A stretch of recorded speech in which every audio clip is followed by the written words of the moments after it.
we made it to Sumeru, our next objective should be to head to Sumeru City and find a way to meet with Lesser Lord Kusanali. And speaking of Lesser Lord Kusanali, even though we haven't heard too much about her, she doesn't seem to be the same deity who abducted your sister. But even so, people call Sumeru the Nation of Wisdom, you know. If we can get a chance to meet the God of Wisdom, maybe she can give us some useful information. But, Paimon doesn't know the way to Sumeru City. Maybe we can climb up to that spot with the statue of the Seven on it. That'll give us a way better view of things. Even if we can't see exactly where the city is, at least we'll be able to check for some smaller settlements nearby.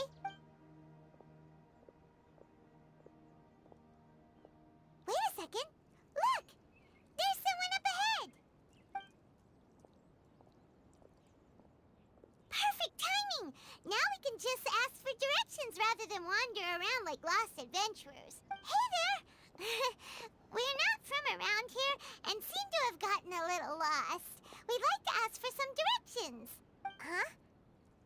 Did they not hear Paimon? Hey! You over there! Could you give us some directions? Huh? What's going on here? There's no way she could have missed that. Wait! Could she be ignoring us? How dare she? Well, even so, she might be heading someplace where we could find other people to ask. Let's keep our distance and follow her. When we get the chance, we'll just ask someone else for directions.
She just walked near that small waterfall and then suddenly vanished.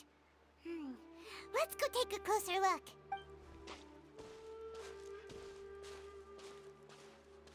Paimon thought this cave would lead to a village or something, but, it looks like that's not the case. Look, she's sitting over there. Wait, she couldn't possibly be living here, could she? What should we do now? Do we try asking her for directions again? All right, then. It's not like we have anyone else we can ask. Even if she's not very friendly, we just need her to point us in the right direction. That's all. Oh. What a lovely smell. It's coming from that sensor over there. This is definitely not your typical place to call home, but at least it smells nice. Maybe living here wouldn't be too bad after all. Huh? What's the matter? You don't look too good. What? Is the smell making you feel sick? Strange. Paimon doesn't feel anything.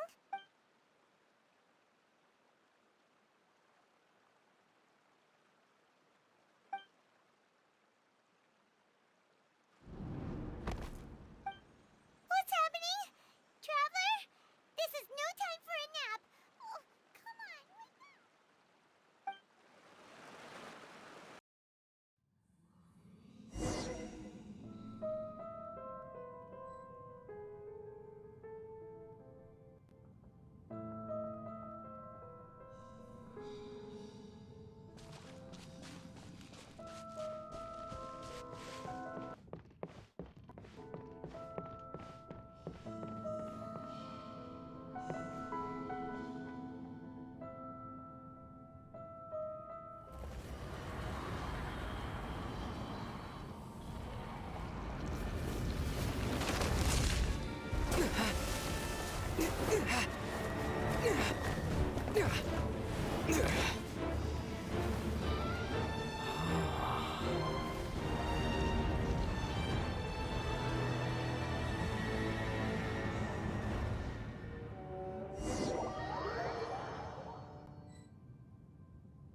The Traveler's been out for a long time now. Yes, you can relax. Believe me, Master is extremely knowledgeable. If he says that he's going to be alright, then there's absolutely nothing to worry about. Oh, are you awake now? Oh, thank goodness! Traveler, you're finally awake! Well, we're at... good question. Where are we? Paimon was in such a panic when you passed out that she even forgot to ask what place this is. This is Gandharvaville. It was originally built by scholars from Sumeru as a place to rest in the rainforest. Now it's mainly used by the forest rangers as a base of operations. My name is Kale. I'm a trainee forest ranger. My master and I found you passed out during our patrol, so we brought you here. Oh, no things are necessary.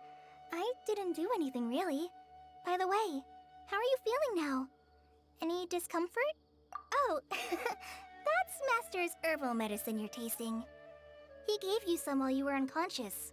Before I forget, Master mentioned you should take more medicine once you wake up.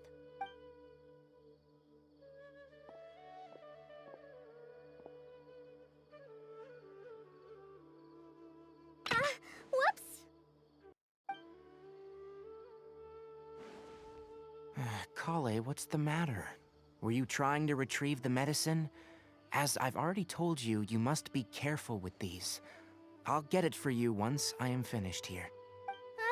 Sorry, Master. Now, the Guide to Avidia Forest's Edible Fungi is clearly posted on our bulletin board, but if Farbode forgets which mushrooms to avoid one more time, I'll have no choice but to leave the guide somewhere a little more visible. Like right smack on his forehead so others can remind him to be careful.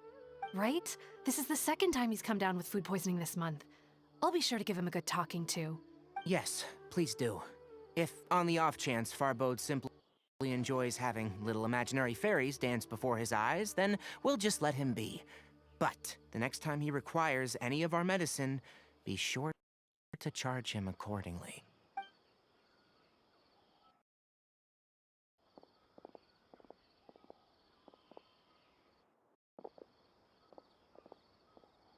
So, how are you doing? Feeling better? Oh, this is my master, Forest Watcher Tainari. He is chief officer over all the rangers here in Gandharvaville. I already informed Paimon about the reason you fell unconscious earlier. But now that you're awake, let me explain it for you as well. It is common practice for Sumeru scholars of certain darshans to dedicate themselves to training in meditation in isolated areas, particularly the nearby forests. While meditating, they use a certain incense known as Spirit Borneal to help calm their minds as they enter a state of deep rumination. In hopes of asking directions, you two followed a scholar named Hypatia into her cave. The incense you smelled inside was the Spirit Borneal I just mentioned. That incense typically has no effect on most people, but for a very select few, it can have profound effects on one's cognition, as you experienced firsthand. Does that make sense? Very good. Now, answer me this. Did you feel anything after passing out? Say, any out-of-body experiences, or did you see anything while unconscious?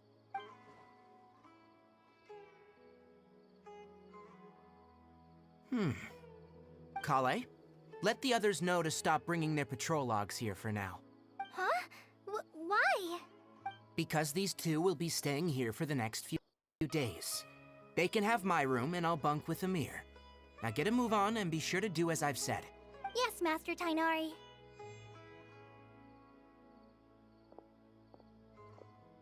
Wait, hold on a second. Can you tell us what's going on? Sure, let me fill you in. I originally planned to send you on your way once you finished your medicine. However, it appears now that you should stay a while longer in Gandharvaville for further observation while you recuperate. Further observation? No need to be hasty. As long as you have the capacity to judge between right and wrong, I promise that you'll understand the gravity of the situation once I explain everything to you. Based on what you saw after smelling the incense and losing consciousness, we can conclude that you experienced a powerful hallucination, which suggests your mental state is not in the best of shape. If you're skeptical, have a whiff of this. Oh, are you okay? You're experiencing a similar sensation as when you passed out, aren't you? So even though your condition is stable as of now, if I were to haphazardly let you leave, it's highly likely that you'd suddenly pass out again somewhere else. The rainforest is home to many fierce animals and hazardous areas. If something were to happen to you again, I'm afraid you might not be so lucky. For now, I suggest you continue taking your medicine each day and avoid wandering off on your own, at least until you stop having adverse reactions to this kind of smell. Okay? Good. Now, continue resting while I fire up another bowl of medicine for you. Seriously? We just arrived in Sumeru and we're already having problems left and right. Paimon knows we're set on meeting Lesser Lord Kusanali as soon as possible, but you really don't look too good. It'd probably be best to let you recover first. Hey! Are you even listening to Paimon? Paimon's over here worrying about you, you know. What's weird? You mean how you're feeling now? You mean the vision of tree roots and red skies you saw? But if those weren't hallucinations, what could they be?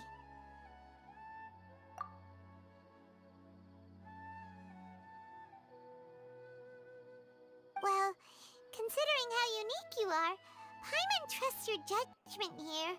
But why didn't you say anything about it to Tainari? If he misjudged your condition, then there's a chance you could get worse, right? Huh? You mean that Tainari already knows that what you saw weren't hallucinations? But if that's the case, why would he try to hide that from us? Oh, Paimon gets it now. That explains why you were so quiet earlier. Well, that settles it then. We'll stay here to rest up and figure out what's going on with your hallucinations. But it seems like asking Tainari might not be an option anymore. What do you think we should do? Good idea! Kale's pretty friendly. We can ask her tomorrow about what she knows regarding the Dendro Archon and customs in Sumeru.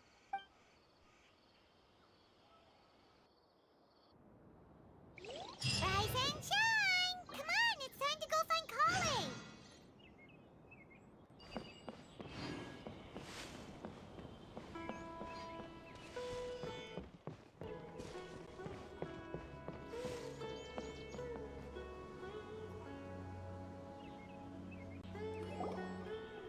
All right, next let's see your right hand. Not bad. But please remember that you still need to be careful, understand? Yes, I will. By the way, Master, I still haven't received the patrol route for today. Look, Kale, today's patrol will be a long one, so you won't be coming along this time. Besides, there's a chance we may encounter... well, you understand. But I have a vision too! Am I useless to everyone now? Don't talk like that, Kale. This is not something you need to be worrying about right now. Ah, there you are. Feeling any better? Yeah, since we'll be here for now. We thought we might as well try lending a hand around here. Seems you're not the type to sit back and take it easy for a while, huh? In that case, perhaps Kale could take you two for a patrol south of Gandharvaville for the day. And if you're feeling up to it, you can be responsible for cleaning the Statue of the Seven. Tighnari, we're ready to head out. Got it! I'll be right there! All right. We'll be heading into the forest now. I'll leave any further details to Kale. Yes, you can count on me. So, Kale, what exactly are we going to be doing today? Tighnari mentioned cleaning the statue just now, but, that doesn't really sound like the job for a ranger. Well, a forest ranger's responsibilities can be pretty diverse. They handle a variety of tasks, like checking the condition of outlying roads, maintaining forest facilities, ensuring fire prevention standards are met, and providing assistance to travelers and locals. As for Master, well, he has to handle more dangerous areas of the rainforest. Today we can perform routine checks on the pathway lamps as we make our way to the Statue of the Seven.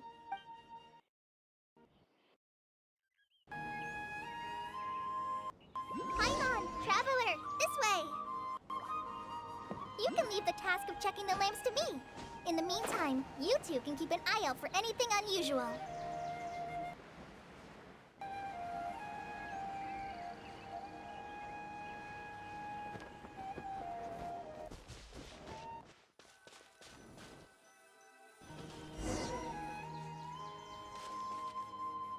Nothing wrong with these.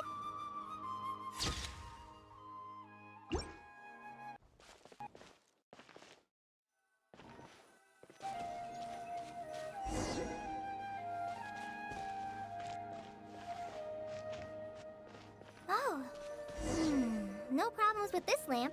Good.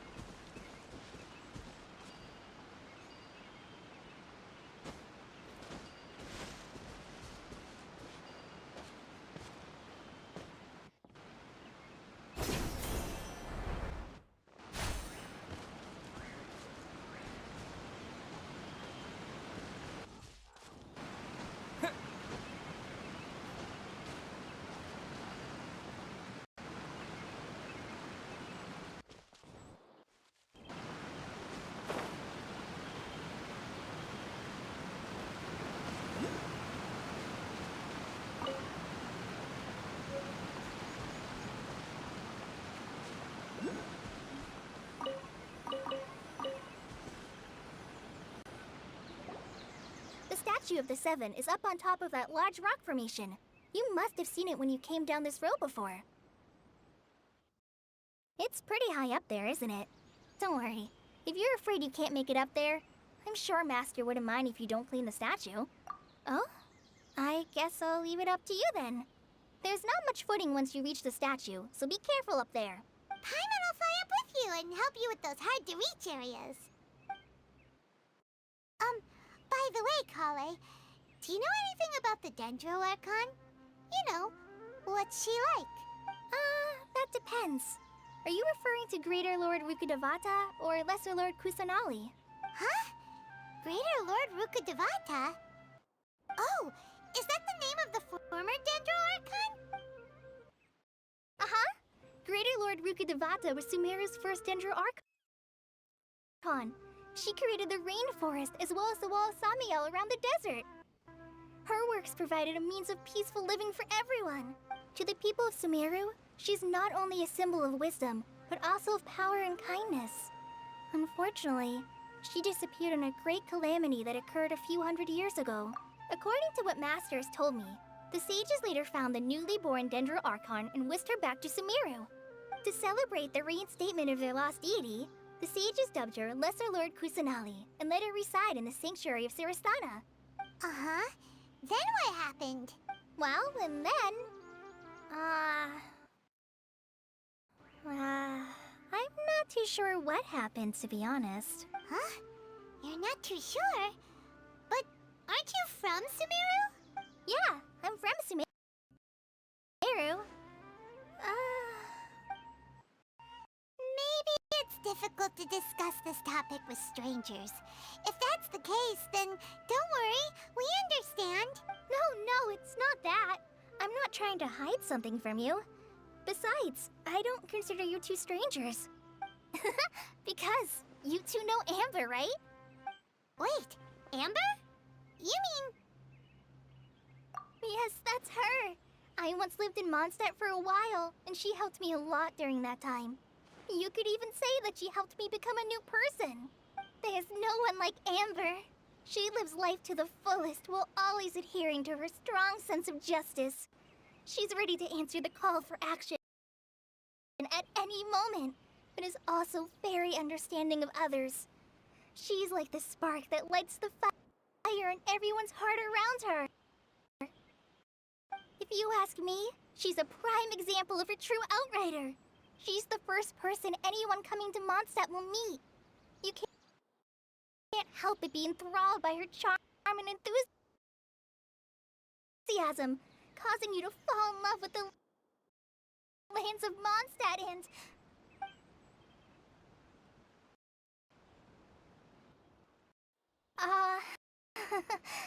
Sorry. Paimon thought the work of Outriders was a little different from what you just described, but one thing's for sure, you really like Amber. Sorry. I was rambling on just now. It must have sounded kind of weird. It's alright, Kale. Knowing that you're a friend of Amber somehow makes Paimon suddenly feel a lot closer to you. So, how do you know that we've met Amber? Well, after I returned to Sumeru, Amber and I have stayed in touch by writing each other letters. In one letter, she mentioned that Mondstadt was attacked by a fearsome dragon, but the city was saved by a mysterious blonde traveler and their floating companion. I knew you two were the ones she mentioned in the letter the moment I saw you. But, considering everything you've been through that day, I thought it'd be inappropriate to bring it up. Ah, so that's how you knew. Yep, so please know that you two have my complete trust. Really. I wish I could tell you more about the Ginger Archon, but I have been away from Sumeru for some time, and I haven't read any books. Sorry. That's alright. You've already helped us a lot. We had never even heard of Greater Lord Rukkhadevata or the Sanctuary of Surasthana until you mentioned them. Oh, I'm happy that was helpful. There is one thing I want to ask, though. Why do you two want to know about the Ginger Archon?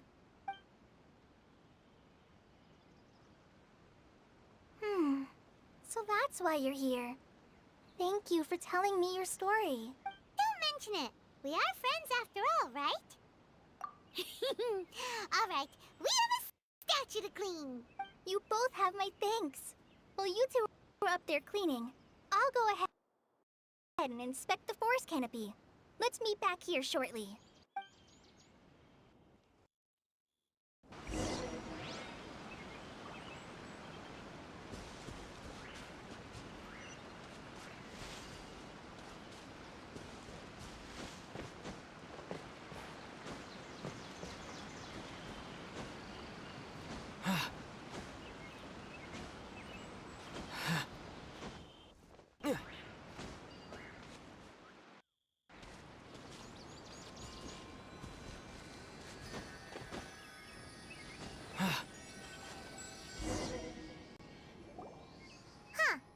Now that Paimon looks at it, the deity that's carved on the statue is kinda small.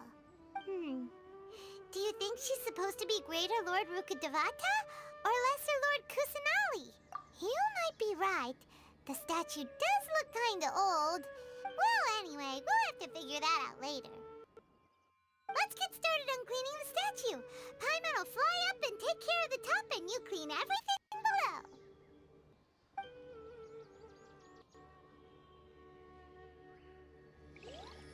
Nice work! That's one clean statue. Let's head down and meet up with Kale.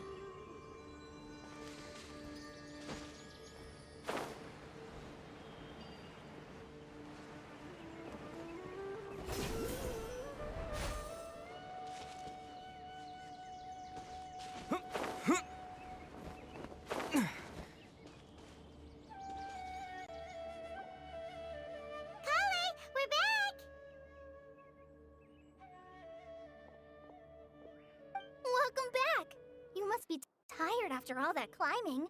Let's take a little break. I brought some fruit and water for us. Yay, food! What kind of goodies did you bring? Hey, don't be a party pooper. It's not like Kale is a stranger or anything. Besides, the best way to compliment a chef is to show passion for their food. Xiangling taught Paimon that. I prepared a nice portable dish that forest rangers like to eat called pita pockets. I hope you'll like them. Whoops! Ah, no! You dropped it on the ground! Not to worry. I wrapped a few layers of oiled paper around each pita. They should be fine. Oh, whew. Paimon nearly had a heart attack there. Those pitas are amazing! You're quite the cook, Kale. Thank goodness you wrapped them in paper. Paimon wouldn't have been able to sleep at night knowing something so tasty had been wasted. You really know how to compliment the chef, Paimon. Since you liked it so much, I'll be sure to give you a copy of the recipe sometime. I'll even include all my personal cooking pointers, so you'll be making your own pita pockets in no time. Yay! Thanks, Kale! It's hard to believe someone as diligent as you could have clumsy moments too. Oh, I guess it happens from time to time. So, Kale, don't you think that Tainari's a little too strict with you? He won't let you touch anything without his permission. Paimon knocks stuff over all the time flying around the Traveler, but he's never said anything. Everyone has their clumsy moments. No, you've got the wrong idea about Master. Sure, he may seem a bit harsh at first, but with some time, you'll see that he's actually very kind-hearted. I've heard the veteran rangers say that Master is from some ancient and mysterious race that is known for their cunning wit and reclusive nature, but Master is actually very kind at heart. Oh, by the way, you've heard of the Academia, right? Well, there's a group called,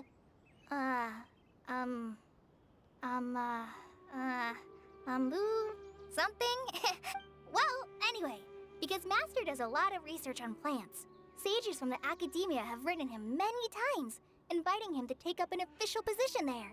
But Master declines their offers every time, saying, Sumeru City is too noisy. It'd be bad for my ears. Seems you already know him well. Anyway, I'm sure the sages were not happy about his responses. Master could obviously have a bright future in the Academia, but he insists on sticking to the path of a forest watcher. Every day he helps the locals of the forest and passes on his extensive knowledge to trainees like me. In fact, Master's the one who taught me how to make pita pockets. Really? Paimon would have never guessed that. Oh, speaking of Tainari, he was the one who took care of you after finding you passed out yesterday. He even carried you all the way here. Paimon's still kinda upset, though. He kept scolding Paimon the entire way here. Oh no, I'm sorry. Master might have been overreacting a little. But, it's mostly because Paimon wouldn't stop yelling, "Why, oh why? Is he going to die?" It probably started to get under Master's skin after a while. Hey! Don't laugh! Paimon was genuinely concerned about you. Hey! Now even Kale's starting to laugh. Ugh, that's it! Paimon won't forget this! It's time for some Paimonial wrath! No! Don't touch me!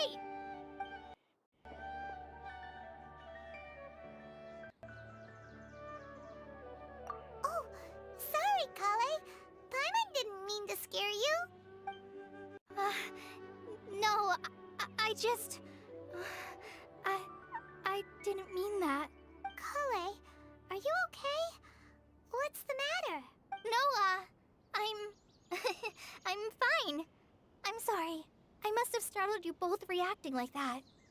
Oh, well, it's getting late now. Let's hurry back to Gandharville. I think Master and the others should be back by now, too. Huh? What was up with Kale just now? And why is she in such a hurry all of a sudden? Look, she's practically running back. Paimon can't even see her now.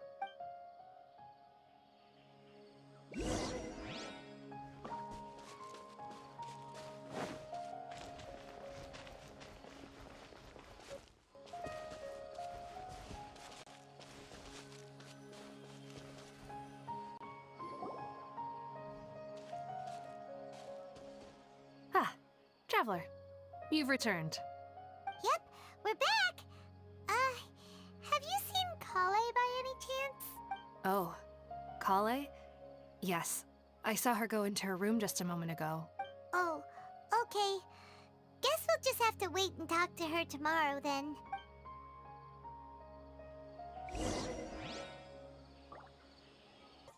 Paimon was thinking all night about what happened with Kale, and still can't figure out what the problem might be. Maybe she's in a better mood now. Let's go check on her.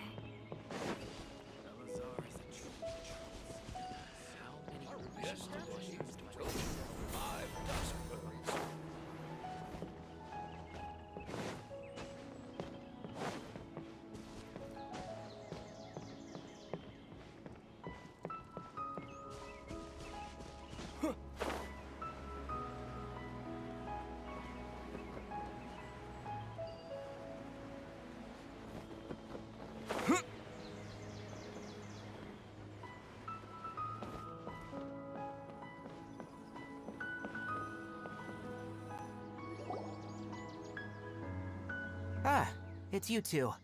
I was just about to go look for you. Huh? Tighnari? What are you doing here? Where's Kale? I came to check on Kale's condition. To put it simply, she's not well. You mean she's sick? How could she be... Oh, wait a minute. Could it be because of what Paimon did yesterday?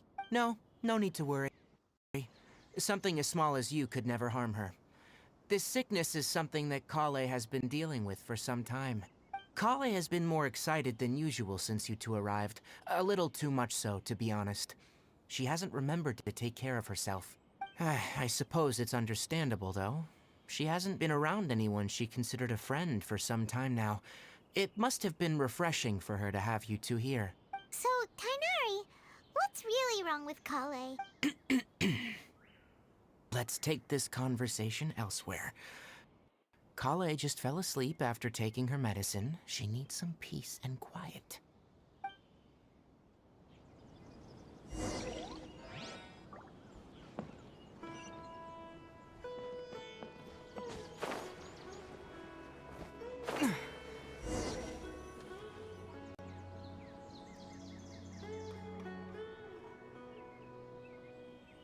All right, let's continue our conversation here, shall we? To be honest, I hadn't realized you're that honorary knight from Mondstadt until Kale told me just now. I've also heard all about your deeds in Liyue and Inazuma. So just to clarify, what I'm about to tell you about Kale is not because of who you are or your past feats. Instead, I am going to tell you because, well, because Kale asked me to. And honestly speaking, I was against Kale revealing her past to you. But she insisted, saying you two treated her with sincerity and as a friend. So now she wishes to reciprocate the gesture. So, Tighnari, what exactly is wrong with Kale? You said this is something she's been dealing with for some time. Just how serious is it? Right. Ever since she was a child, she's been afflicted with a disease called Elazar. Elazar? Yes. It's a disease unique to the lands of Sumeru. It is characterized by dark and hardened scales that form on the body. At first, the afflicted may only feel mild numbness on affected areas of the skin. However, as the disease progresses, one may begin feeling fatigued and even experience peripheral paresthesia. In its final stages, the disease strips a person of the ability to control their own body, and they effectively become completely immobile. That sounds terrifying. Wait, hold on. So when Kale seemed to be acting a little clumsy earlier, it was because... Correct. That would be the effects of Elazar, which is precisely why I do not want her carrying or holding anything, lest she ends up hurting herself. With appropriate treatment, the disease can be effectively controlled before it progresses to a more serious stage. However, there is unfortunately still no true cure for Elazar. Nevertheless, Kale's mother still hoped that there was something out there. She handed Kale over to an organization known as the Fatui after one of their members lied and said they had a cure. What? The Fatui? Ah, it appears you already are familiar with them. That'll save me some explanation. Anyway, the person who eventually rescued Kale and brought her to me for care said that she had been given to a harbinger known as the Doctor. I have no idea how this doctor managed to do it, but her case of Elazar was completely stable for all the years that Kale was with them. However, Kale's days with the Fatui were anything but pleasant. Kale is a resilient individual and always tries to appear cheerful, but her experience with the Fatui has left deep scars. Even now, she can still feel deathly afraid of someone touching her. Oh, Paimon had no idea Kale's been through so much suffering.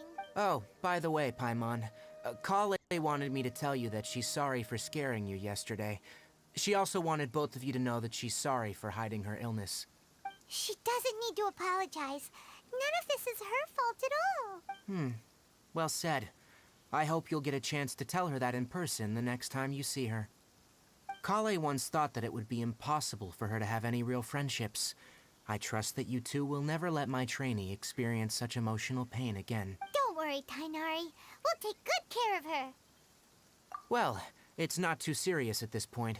She overexerted herself the last couple of days, which is what led her to break down this time. As long as she has taken her medicine and gets plenty of rest, she should get better. Though I must admit that Kale's condition was much more stable when she first arrived here in Gandharvaville. She was interested in the work of the forest rangers the moment she saw us. I could see that she was serious about learning, so I felt compelled to ask her to join us. Her stamina has gotten much worse recently. Though a moderate amount of physical exercise is always necessary, I'm afraid the long-distance patrols are a little too much for her now. Alright, now that I've told you about Kale's past, I think I'll head into the rainforest to find some ingredients needed for her medicine. I'll see you two later.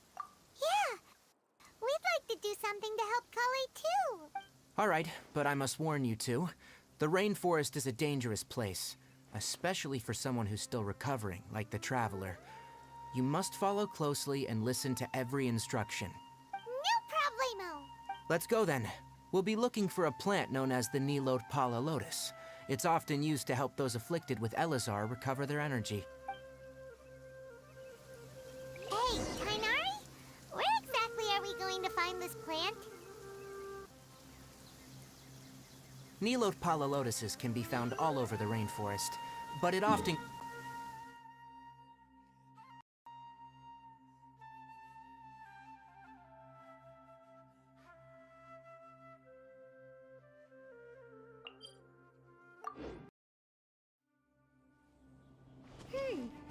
Given the name, it sounds like we should be looking for it in the water.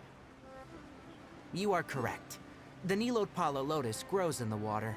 When fully matured, they look like giant blue flowers floating on the water's surface. Quite an attractive species, if you ask me. The large petals are actually the plant's... There should be Nilotpala lotuses growing somewhere in this area. Let's split up and begin searching. If you could manage to gather 4 of them, that would be sufficient.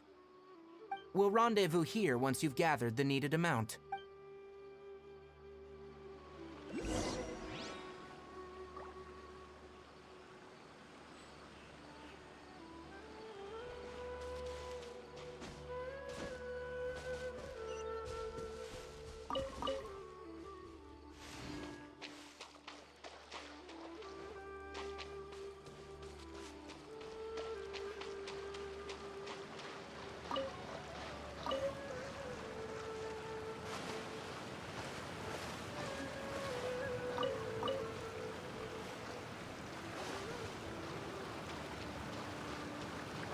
Alright, we've gathered enough Nilotpala lotuses. Let's head back to meet Tainari.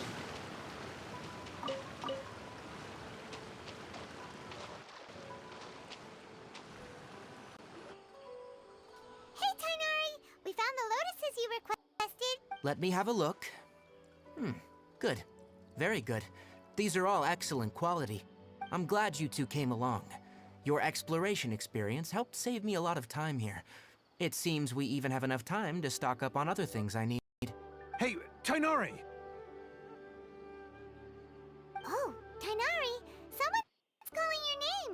They're dressed like a forest ranger.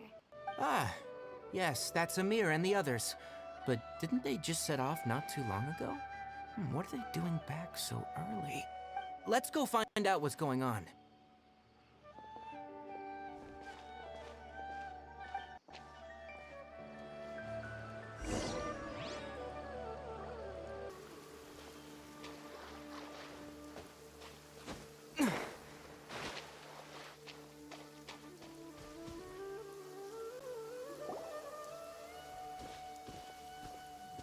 Tighnari, thank goodness we found you here. We were just about to head back and find you at Gandharvaville.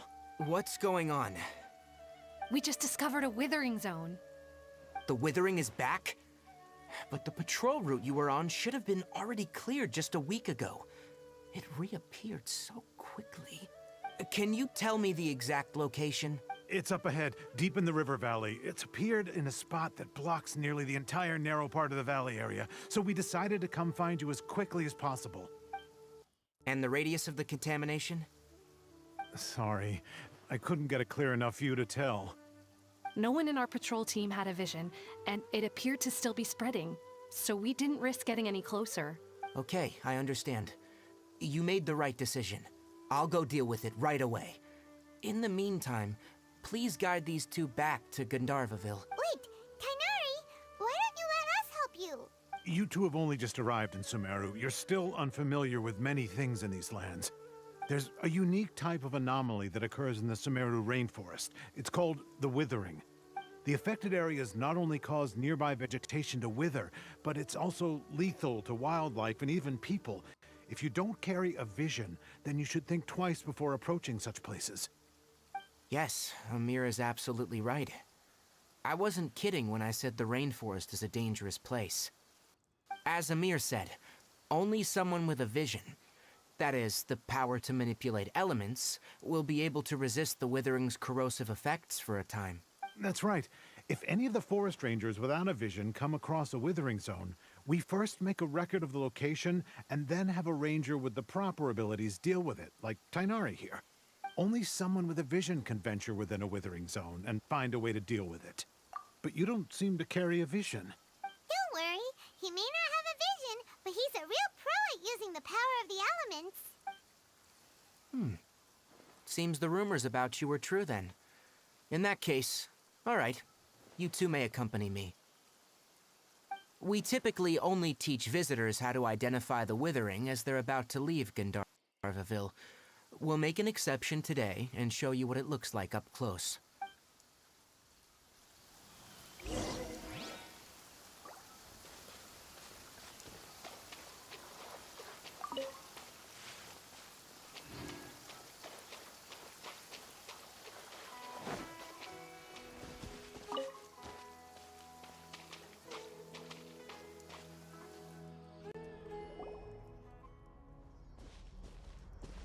Stop. Don't move any further. Look there, in the distance. Huh? Where? Oh, look! Those plants have withered! That whole area is kinda gloomy. Even the air looks like it's filled with ash. Oh, Paimon doesn't like the look of this. That is the withering. All right, traveler. We're gonna have to enter that withering zone. Once inside, we'll need to look for what we call tumors of the withering. If we eliminate those, then the area will be saved. Thank you. But I must warn you, don't push yourself. This is your first time handling this sort of thing, after all. Even with elemental powers, once you step inside the withering zone, you may experience extreme discomfort. If at any point it becomes too much, return outside the zone and take a breather. It could become a matter of life and death. You ready then? Let's go.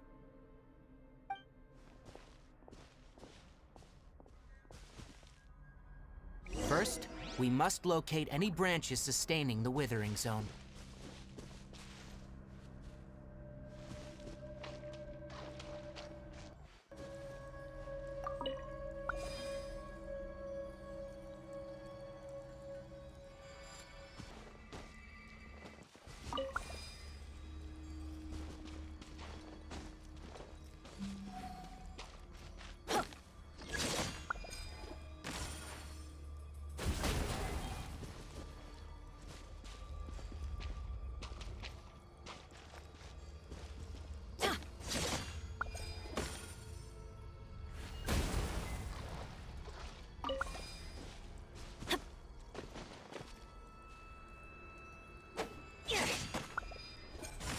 Great work.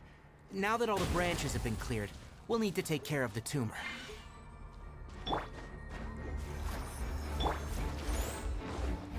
Teamwork is... Let's light it up! That's gonna hurt in the morning. Cool it!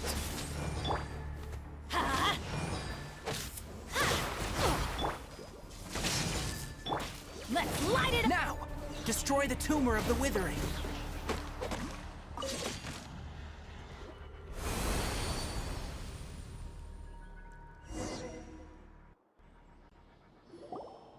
We did it! Everything's returning to normal now! Yes. Thanks to you two, we were able to quickly restore this area back to normal. Tainari? You make it sound like we did well, but why does Paimon have the feeling you're worried about something? It's that obvious, huh? Alright. It's like this. Recently, the rate at which withering zones appear has been increasing. Even though we were able to quickly clear that withering zone, it won't be long before another one appears. If that simply meant more work for me, then that wouldn't be an issue. But it's far more severe than that. The withering is leaving lasting effects on the rainforest itself. For instance, even though we cleared out the withering zone, many of the plants that were affected will not recover. This presents a crisis for the ecosystem itself. Many plants in the rainforest are already in decline, directly impacting the wildlife that depends on those plants. And most disturbingly, as the appearances of withering zones have started to increase, Kale's case of Elazar has also become more serious. Huh? But why's that? I'm still not sure of the exact reason. However, I've received word from acquaintances at the academia that similar cases are being reported for patients with other conditions. No, none that we know of. The withering has been recorded in Sumeru for millennia. It's said that it originates from the depths of the world. Oh, by the way, have you heard of Irminsul before? Irminsul is a tree located deep beneath the surface. Although it isn't like any tree we know in a biological sense, you can basically think of it as a large tree that grows downwards rather than upwards. I'm sure you've heard of ley lines, right? They're like the roots of Irminsul, spreading and extending from a massive cavern deep underground all the way up to the surface.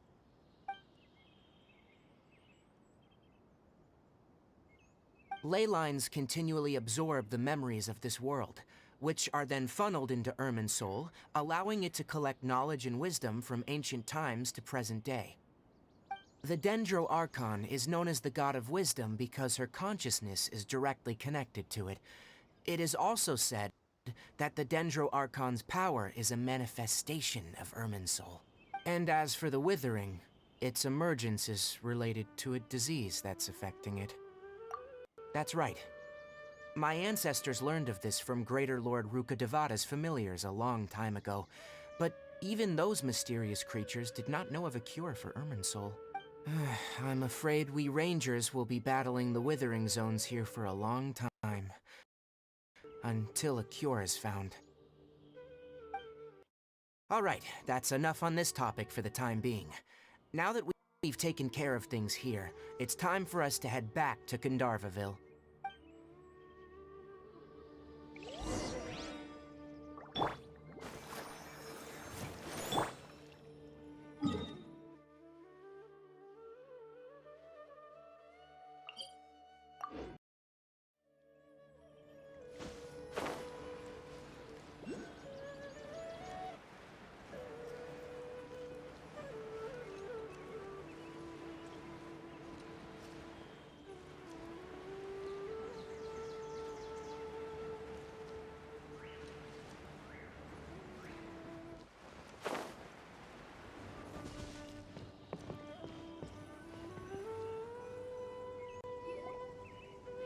Oh, Tainari, you all made it back.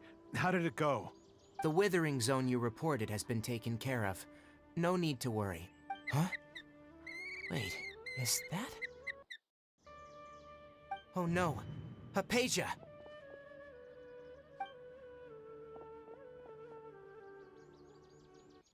Huh? What's wrong, Tainari? This Duskbird is Hypatia's designated courier for urgent news. You do remember her, don't you? She's the scholar you and Paimon were following when you first arrived in Sumeru. Oh, her? How could we forget? So did something happen? Let me see what's written in the letter first. So what's it say? And what's with that weird expression on your face? Just let Paimon read it. Huh? All Paimon sees are 3 squiggly lines. Yes, allow me to explain. After we brought you from Hypatia's cave to Gandharvaville, Hypatia resumed her meditation. She must have just finished. It's been nearly 3 days since she's had anything to eat, and it appears she's forgotten to prepare some rations. This letter is her asking us for help. We need to go. What? You mean she's been sitting there for 3 days? Hey, wait, how did you know all that from just a few lines on the paper? Well, obviously because this has happened before. Last time she drew 5 lines, and by the time we found her, well, I'd prefer not to remember that. Needless to say, Hypatia's been through worse, but we should still get to her as quickly as possible. I've got some emergency rations set aside for times like these. Paimon, Traveler, could you two bring these to her? Wait, you want us to bring her the rations? But will the Traveler be okay if her cave is still filled with that funny incense? Let's find out. Here, Traveler, take a smell and see. So, how do you feel? Huh? Really? You're not feeling even a little drowsy? But wait, how'd you know that he'd be okay this time, Tainar? Back when we were clearing the Withering Zone, I observed that he could adeptly manipulate the Dendro element. I knew then that he would be fine. And if I may ask, when I was telling you two about Irminsul's ley lines, was what I described similar at all to what you saw when you were unconscious? That's correct. Those weren't hallucinations at all, though I don't intend to apologize for deceiving, because what you saw is of significant importance, not just for the nation of Sumeru, but the entire world of Teyvat. My forefathers were shown much favor by Greater Lord Ruka Devata. We took an oath to protect this nation together with her. Now that that duty has fallen to me, it was a part of my responsibilities to ascertain whether you could be entrusted with the fate of Sumeru.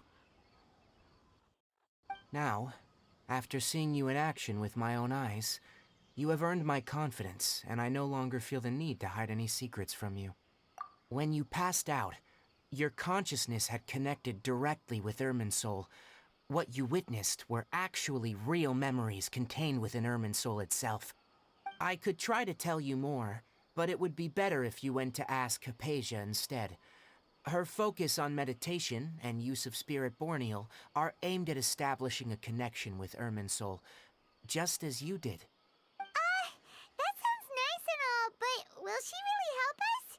Seriously, she completely ignored us the last time we tried talking to her. That was because when you ran into her, she was in a special phase of her training.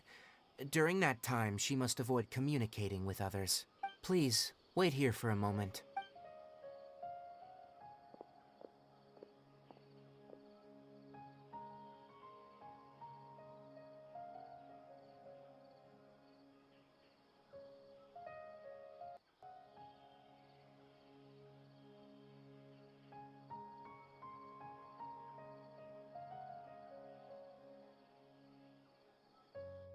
Here, take these.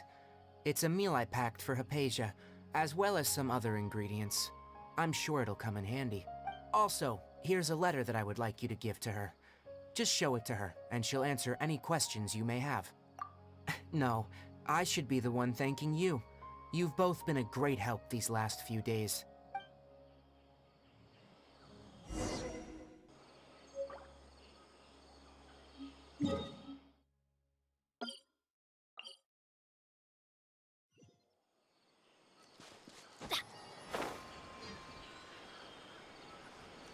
Hypatia should still be in the cave. Let's go inside and see how she's doing.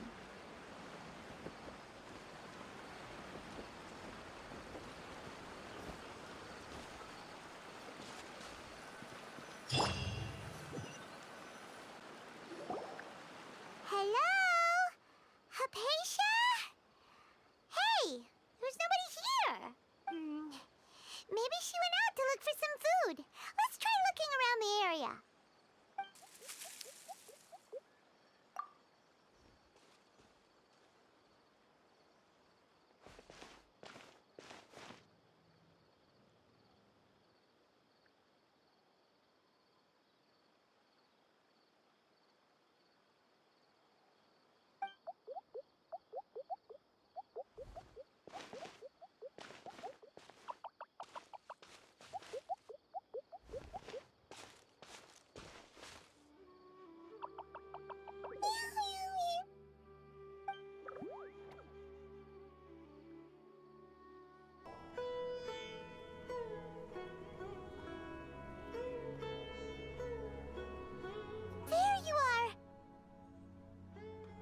Hypatia.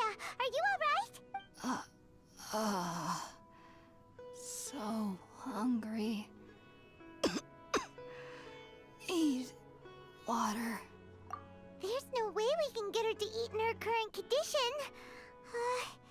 Let's try finding some water first. Huh? Wait. Why does it look super foggy outside all of a sudden? Anyway, let's go look around.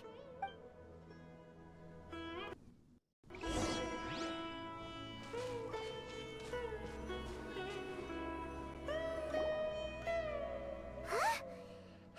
How'd things out here end up looking like this? What happened? And where are we? Really? Oh, maybe you're right. Let's go investigate the area.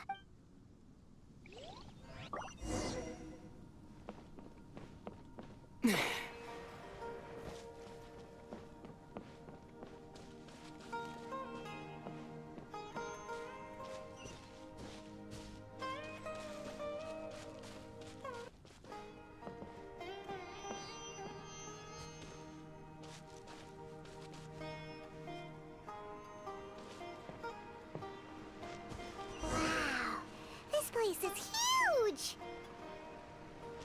Paimon knew there's something off about that cave. Let's think of a way to get over there and have a closer look.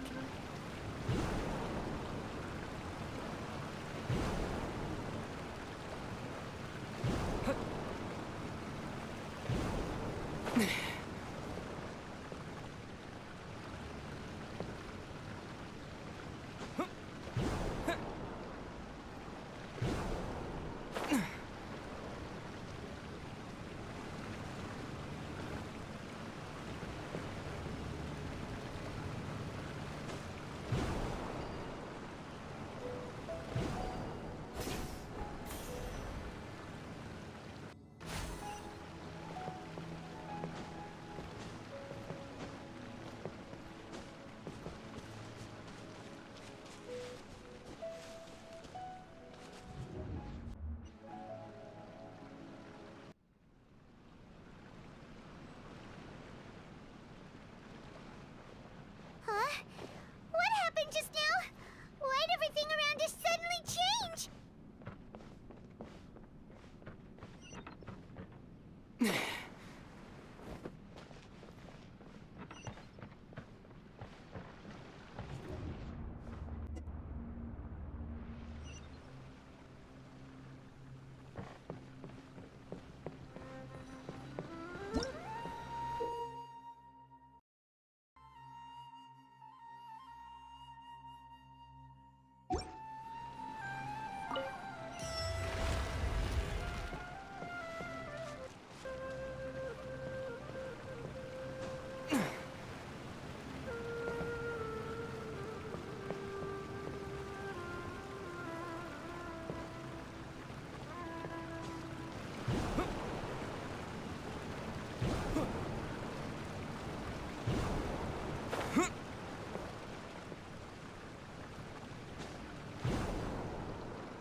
Lightning flash! Let's light it up! Cool it!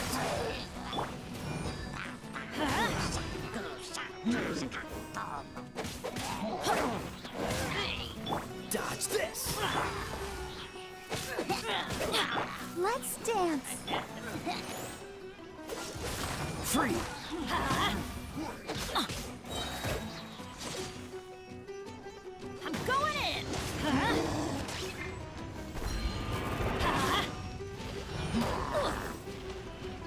Let's light it up! Cool it!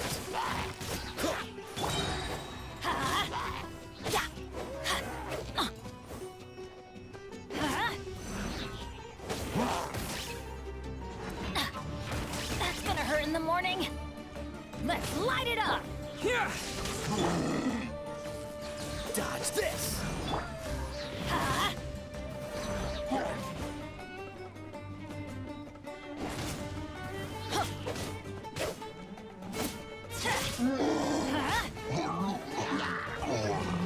Teamwork is dreamwork! Cool it! Oh, so sorry. Let's light it up!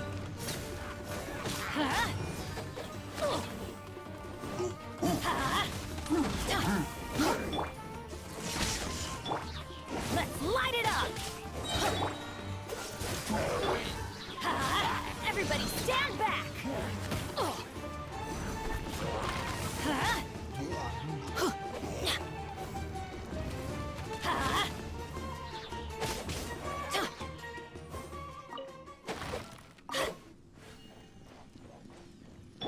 I'll protect us.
What in Tibet is going on here? This place is getting weirder by the minute. Hey, what's the matter? You don't look so good.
Well.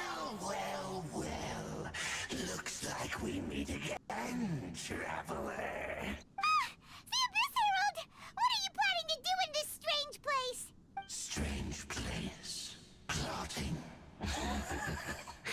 You needn't worry about such things. They don't concern you.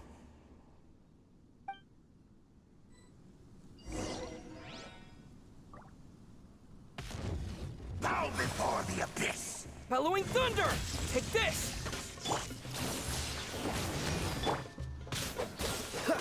I'll protect us. Teamwork is dreamwork! Freeze! Huh? Why do they never miss? Dodge this! Let's light it up! Huh? Come on! We can do it! This moment will be frozen. Let's light it up! I'm going in!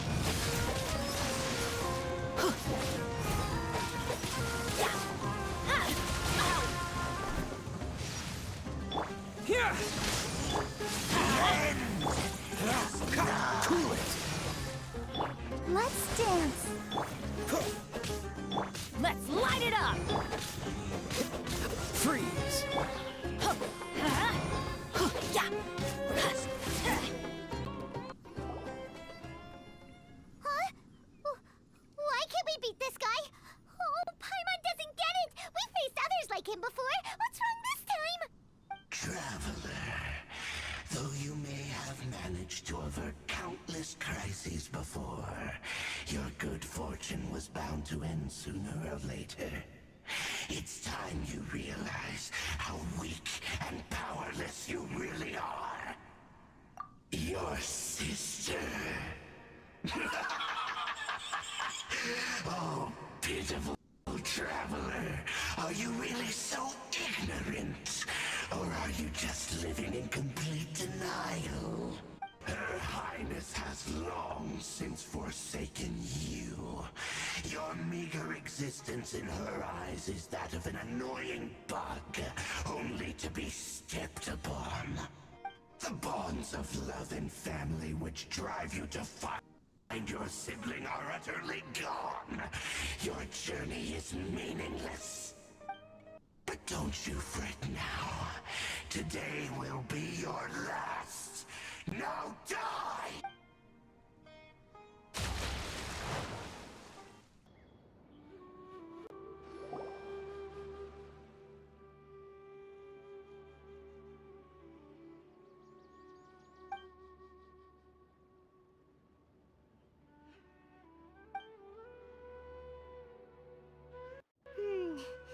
What do we do?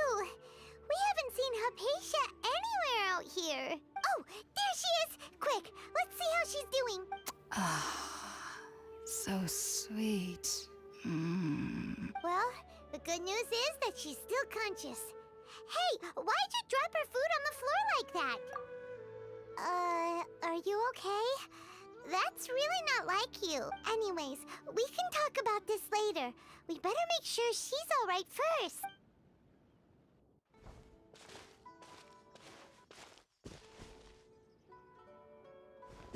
Whoa! Wait a sec. Look at all this fruit lying around her. We can put that to good use.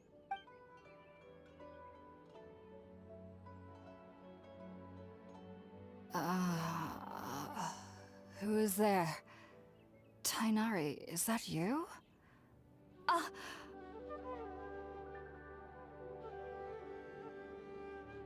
Huh? It's okay. You can relax, Hypatia. Tainari sent us here to bring you some food and water. Here, we have a letter that he asked us to give you.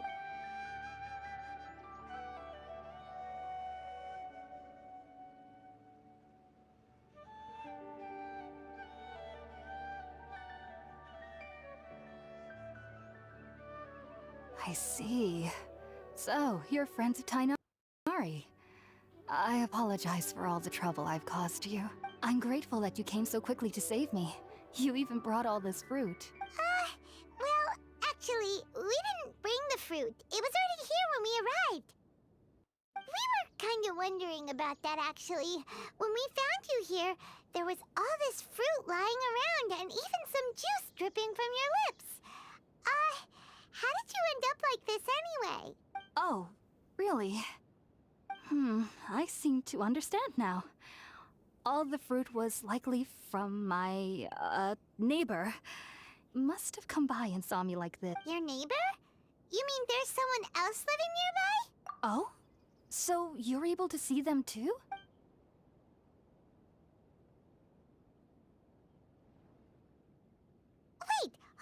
a second, Traveler.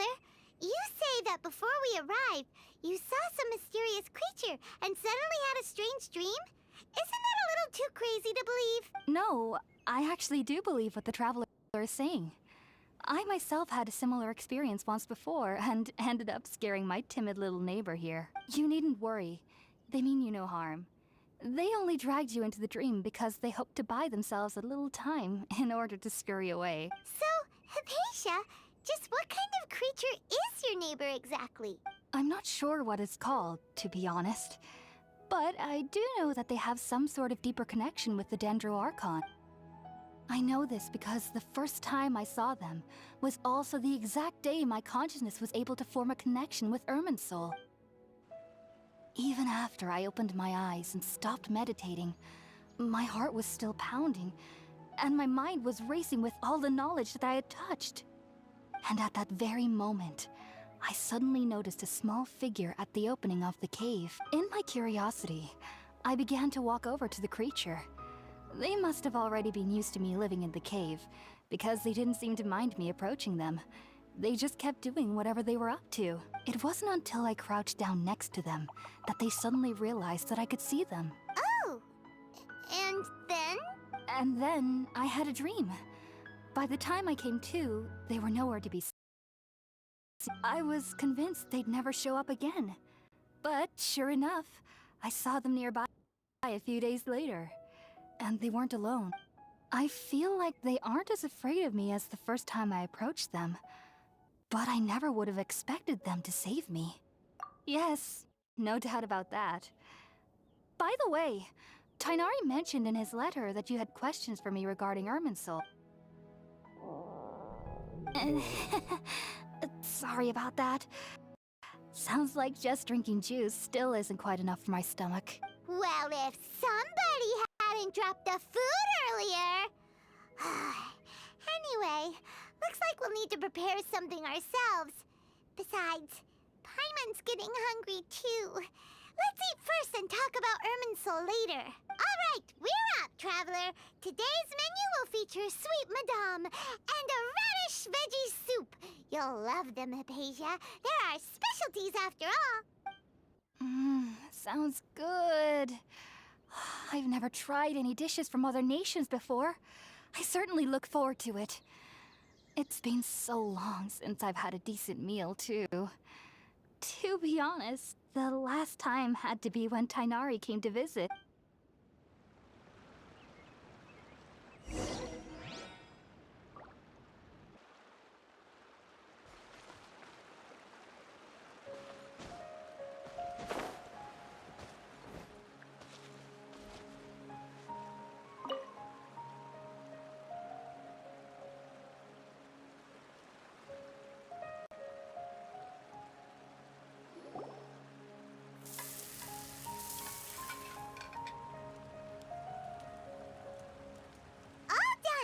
Let's use the empty box that Tighnari gave us since we already washed it. Oh, it smells amazing. And the box is a nice touch, too. Let's go serve this up and start eating with Hypatia.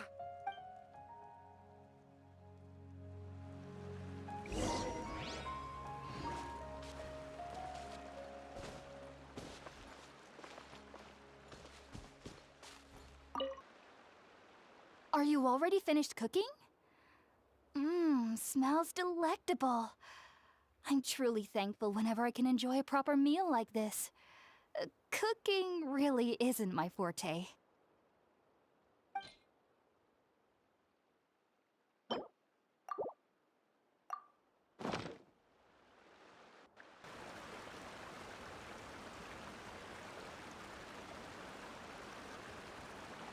Even though everything you mentioned was in Tighnari's letter, it's still hard to believe you were able to connect with Irminsul immediately after smelling Spiritborn eel for the first time. It took me nearly 3 years before I could do so. And everyone at the Academia even lauded me as a genius. You should know that some researchers spent their entire lives without ever successfully connecting with Irminsul as you have. So why does this incense allow people to connect to Irminsul? The ingredients used to make spirit-born ale primarily consist of plants created by Greater Lord Rukkhadevata. These special ingredients are conducive to heightening our senses to the Dendro Archon's power. Since the root of the Dendro Archon's power lies within Irminsul, we can occasionally tap into her powers to peer into the depths of the earth. Naturally, anyone who can establish a connection with Irminsul in their first ever attempt must be a person of great understanding. Makes sense. But Paimon's got a question. Why was he sensitive to the smell of those plants for such a long time? That was primarily due to his body's unique constitution. Stimulated by the incense, he could perceive the Dendro Archon's power and experienced a sensory overload, hence the adverse reactions. Taking in any scent similar to the ingredients of Spirit-born Ale would cause adverse effects. Not to worry though, it appears you've already fully recovered. Technically, your body should still be sensitive to the powers of the Dendro Archon, but unless you're using intentional meditation techniques, the scent of Spirit-born Ale should no longer trigger such reactions. Whew. Well, that's a relief. I must admit, I am quite envious of your abilities. Even if it meant suffering from pounding headaches for the rest of my life, I'd consider it worthwhile so long as I could connect with Irminsul at will. Whoa. You're really serious about this whole thing, aren't you? I am a researcher after all. As a member of the Ritaoist Darshan at the Academia, my main area of research is the stars and their connection to the fate of living beings. But there is still so much we don't know, especially regarding the mysteries that lie in the starry skies. Which is why I must turn to the all-knowing Irminsul for answers. If only my perception wasn't so limited. Unfortunately, I cannot guarantee that my every attempt to attune with Irminsul will be successful, or that doing so will leave my consciousness intact. I am currently in the stage of training known as Satyavada life. Many researchers in Sumeru have lost their minds while seeking to attune with Irminsul during this stage. Sages have said that Irminsul contains divine knowledge, and touching such knowledge without the proper preparations and abilities will only lead to one's mind caving in on itself. That's why we meditate alone. We need to ensure that our minds will be calm while minimizing the possibility of involving anyone else. Whoa. So knowledge from Irminsul could be super dangerous. Don't you ever feel afraid of the risk, Hypatia? Of course I do. Especially during nights that are pitch black with no moonlight, and dead silent without even the sound of insects. However, I've been feeling better as of late. I don't get as scared anymore knowing that I have a little neighbor living nearby. I believe that being able to see them is a sort of blessing from the Dendro Archon. But what's strangest of all is that they're clearly an envoy of the God of Wisdom herself, and they have the curious power to make people dream. What's so strange about that? It doesn't sound so out of place for a divine being, does it? Well, it's strange because nearly nobody in Sumeru can ever dream. Oh, is that true? Yes, well, to an extent. Only children can dream in Sumeru. Adults, however, never do. The sages say that wisdom implies rationality, but that which occurs in dreams is often neither rational nor logical. Yes, if one struggles with anxieties, those emotions could influence their dreams. The fact that the people of Sumeru do not have dreams is seen as a blessing by the sages. They believe that Greater Lord Rukkhadevata, the God of Wisdom, is keeping us away from the foolish delusions you encounter in your sleep. I was born into a family of scholars in Sumeru City. Ever since I was a child, my parents would always tell me that I'll know I've grown up once I stop dreaming. I studied hard, enrolled as a student in the Academia, and went on to become a researcher. Sure enough, I never dreamed again. But then, on the day I scared the little Aranara, I suddenly saw a dream again. It was incredible. Though I don't exactly remember what I saw, I clearly recall the feeling. I suddenly felt like I was a child again. Back then, I was foolish and ignorant as any youth would be, but I was free of fear. maybe dreaming isn't as bad as we've made it out to be. Just be sure not to speak of this if you travel to Sumeru City. They'll look at you as if you've lost your mind. So, do you have any thoughts about the things he saw when he connected with Irminsul? Sorry. I'm afraid I don't have any answers as of now. All I can say is that what you saw is a memory contained within Irminsul itself. World forget me. What could that possibly mean? If only I could ascend past Satyavada life and begin Paripurna life. I might have some more answers for you. If you two are ever in the area again, please be sure to come and see me. There's no need to be thanking me. You two are my saviors. Besides, I'm already looking forward to tasting some more of your cooking. Now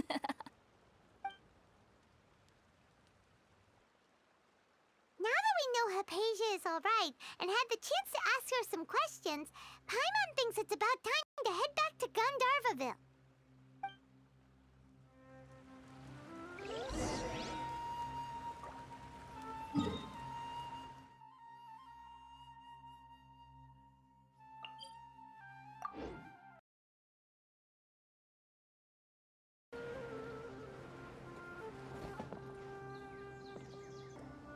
Think about it, Tainari. Refusing to join is tantamount to burying your head in the sand.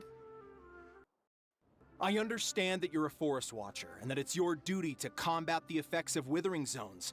But isn't it evident that such work is not a lasting solution to the problem?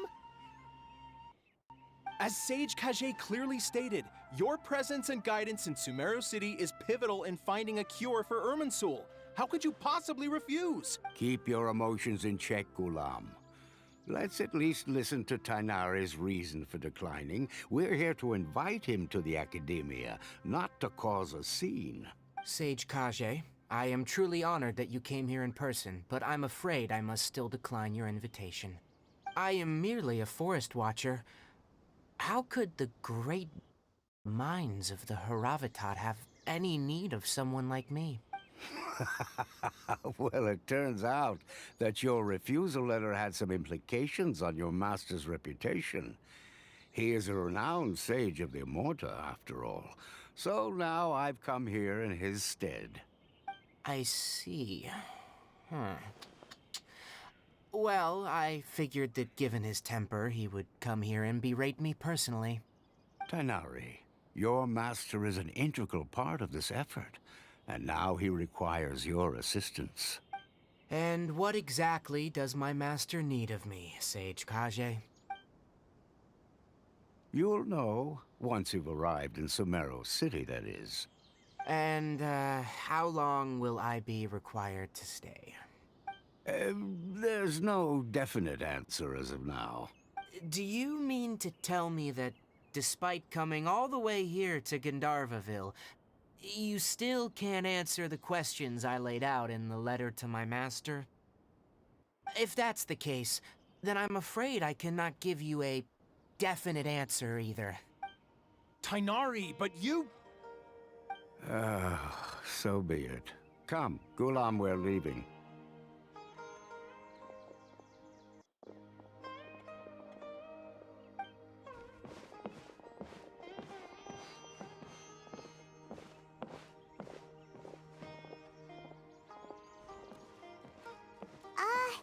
Tainari, what was that all about?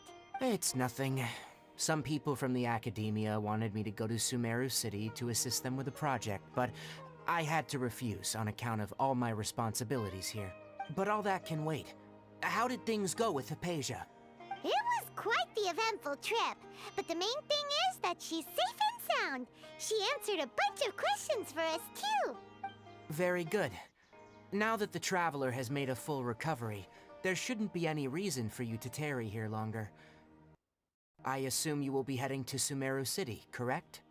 That's right! We want to meet Lesser Lord Kusanali and ask her for advice. Do you have any idea on how we can find her? Sorry, I'm afraid I don't have any advice for you there. Well, do you at least know anyone we can try asking in Sumeru City? Let me think. My trips to Sumeru City have been fairly short, and most of my acquaintances are researchers. Oh, how about this? I'll write you a letter of introduction that you can give to a researcher I know. He's from the Amorta Darshan and is adept at gathering information. Asking him might prove worthwhile. Also, when you enter Sumeru City, you'll probably end up receiving something like this item here. I'm not sure if it will ever come in handy for you, but maybe you can give it a try. Oh? What is it? It's called an Akasha Terminal. It's a tool produced by the Academia that utilizes the legacy of Greater Lord Rukkhadevata. Some say that this item is the very basis of Sumeru's reputation as the City of Wisdom. Needless to say, this device and its usage fall under the Academia's expertise, so I'll leave it to them to show you how to use it. Great! Next up, Sumeru City! But wait, before that... That's right! Tainari, we have something important to say to Kale before we leave. Is she doing better now? Yes, she's doing much better. After being confined to her bed all this time, I thought a little walk would do her some good. Last I saw her, she was taking the path towards the North Crossing. She knew you two would be leaving soon, so she must have wanted to see you off. Thanks, Tainari. All right, let's go! Farewell, and good luck to you both.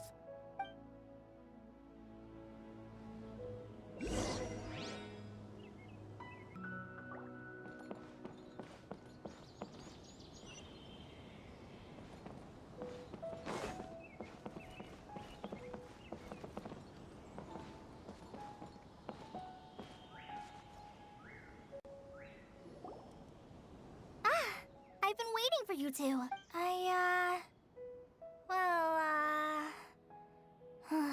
Never mind. I guess I should just wish you two a safe and successful journey. Thanks for waiting here just to see us off, Kale. We're headed to Sumeru City. Don't worry about me. I can take care of myself. My condition won't be getting in the way of my duties. I want to be a forest ranger after all. It's up to me and the others to protect the rainforest here. And,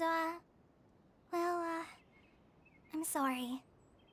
I should have told you both about my condition when we first met. I just wanted you two to treat me as a normal friend. Not some girl that needs your sympathy. But I guess now I understand that the most important thing is for friends to be genuine with one another. There's no need to apologize, Kale. We should be thanking you for trusting us enough to be your friends and sharing your past with us. We're probably still gonna worry about your condition, but that's because we're friends and we care about you. Thank you. That means a lot. Before you leave, I have something for you. Oh? What is it? It's my recipe for pita pockets. I told you that I'd give you a copy, remember? My handwriting is a little, messy, so please don't laugh.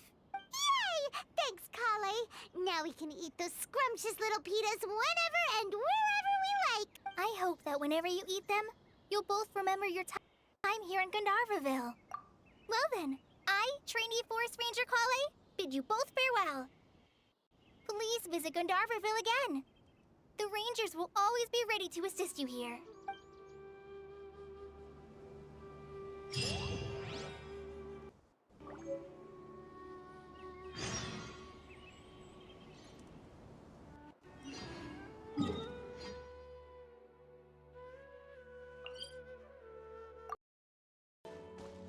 Behold!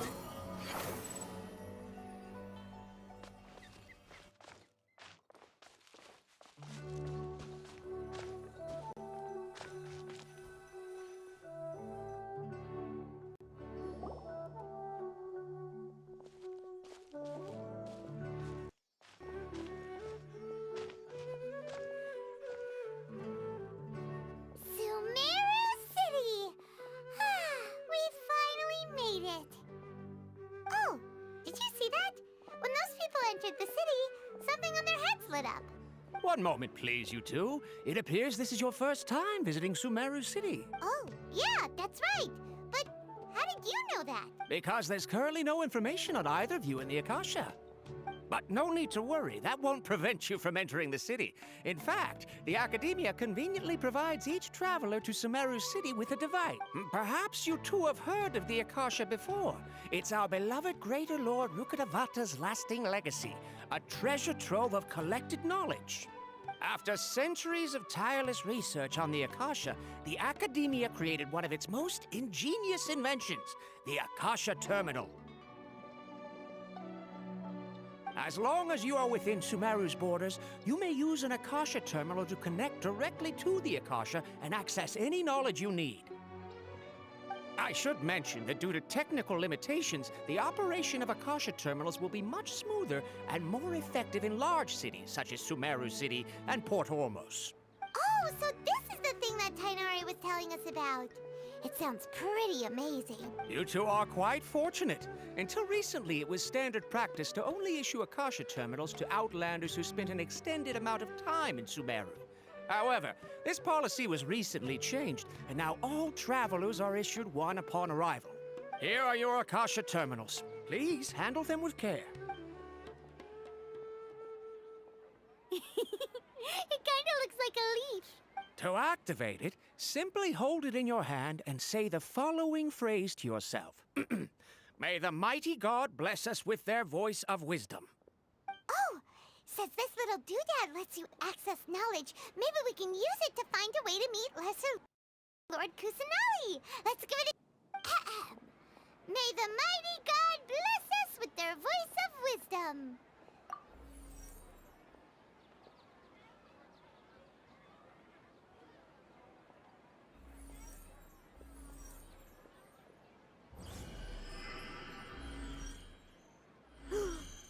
Whoa! Just now, something clicked, and Paimon suddenly knew how to use this thing. It seems all we need to do is concentrate on what we want to know, and bam! You get it. Oh, that'll come in real handy. Exactly. That is the power of the Akasha. And with that, let me officially welcome you both to Sumeru City. May the wisdom of the Dendro Archon always be your guide. Okay, now that we're in, we can check the Akasha about Lesser Lord Kusanali. Let Paimon try. 500 years ago, the sages found a newly born deity from within some scorched ruins. The deity now resides in the sanctuary of Suristana. Seems pretty similar to what Kali was telling us. Okay, next, let's concentrate on asking how to meet her.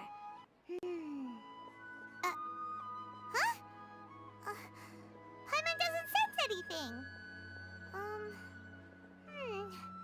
The Akasha didn't respond to Paimon's question.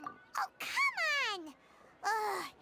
Focusing on this question feels like when you have something you're trying to remember and it's on the tip of your tongue, but you just can't think of it. Paimon's brain is exhausted. Oh, smart idea. But what are you going to ask it?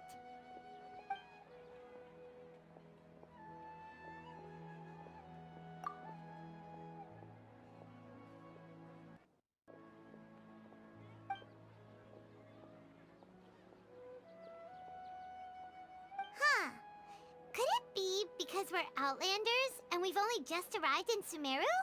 You know, maybe we're not qualified to receive an answer to this sort of question or something.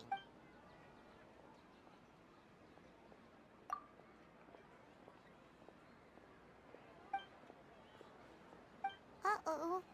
Paimon's getting all teary-eyed all of a sudden. It feels like the people of Sumeru really miss their Archon.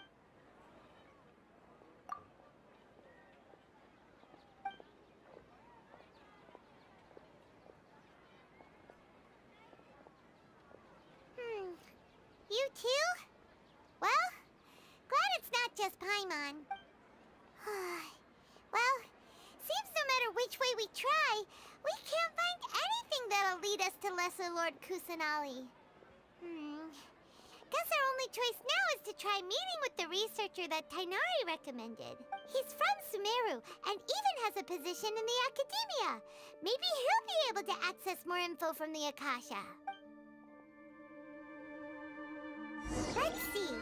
Tainari wrote an address on the letter's envelope. Oh, it's not far from the city's gate.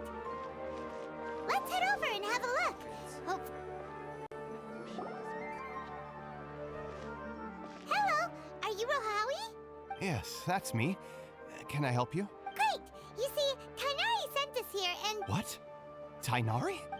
Please, there's no need to say anything, really. Sure, I admit that the article I published last month wasn't my best work, and maybe the data didn't produce the most convincing results, but... Here! This is a letter from Tainari... Oh, let me see... Oh! Ooh, what a relief. You two nearly scared the life out of me. So, you two just have some questions for me? Seems even Tainari acknowledges my innate ability for procuring information. So, what is it you two would like to know? We want to meet with Lesser Lord Kusanali. Do you know a way we can do that? You mean you want to meet the Dendro Archon herself? This isn't exactly my area of expertise, but let me see what I can find in the Akasha.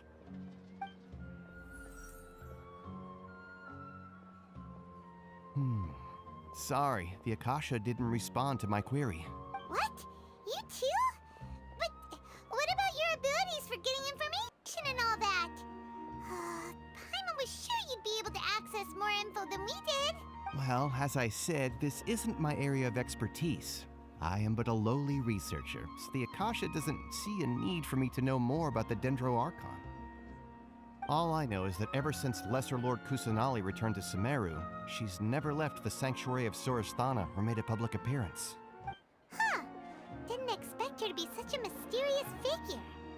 The Dendro Archon is somewhat of a recluse. Perhaps she just doesn't want to entertain visitors, which would explain the lack of information in the Akasha. But then what can we do? No need to worry just yet. I'm only hypothesizing here. You could certainly try asking around and see if anyone else has ideas. And besides, you two should consider the bright side of things. Not being able to see Lesser Lord Kusanali may not be a bad thing. In this world, there will always be information you cannot obtain from the Akasha and things you can never accomplish. Knowing when to yield is a form of wisdom. Take me, for example. It's a miracle if my brain cells can spit out one paper every 3 years. But Tainari? That guy can publish 3 papers in just a single year. Okay. Thanks for your advice. Don't mention it. If you two ever want information about things like who's been promoted within the academia or relations between the 6 great sages, come find me. Hey, come on. This is a survival skill at the academia. Oh, Paimon's expectations were pretty low, but this is so low it's like digging holes in the dirt. So what do we do now? Even if we want to talk to someone, we don't know anybody here. Huh? Like who? Oh, you're right! Catherine! The Adventurers Guild has its own intel network. Let's hurry and find her.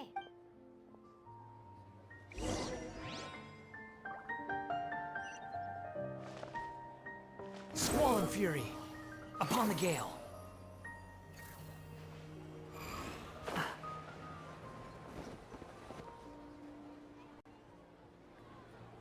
Ad Astra Abyssosk. Hello, Traveler and Paimon. Catherine, we need your help with something. Understood. The Adventurers Guild is always ready to serve you. With what do you require assistance? We want to meet with Lesser Lord Kusanali. Do you know a way we can do that? You two wish to meet with Sumeru's Archon. Understood. Please wait.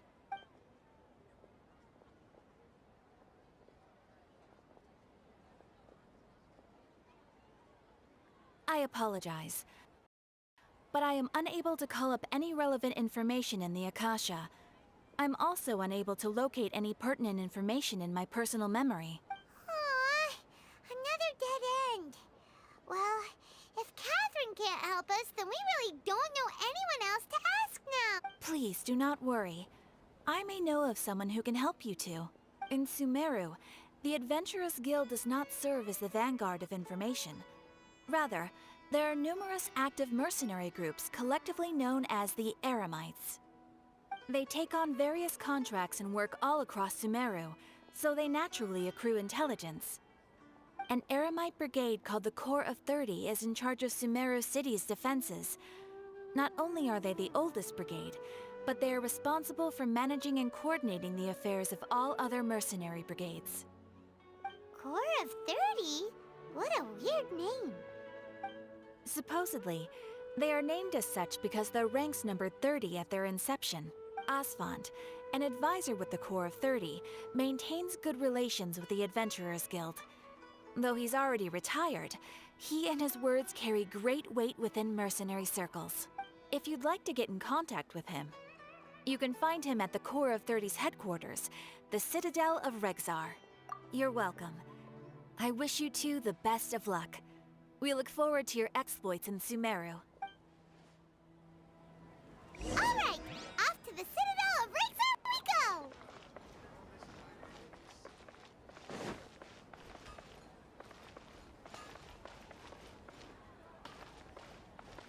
Behold!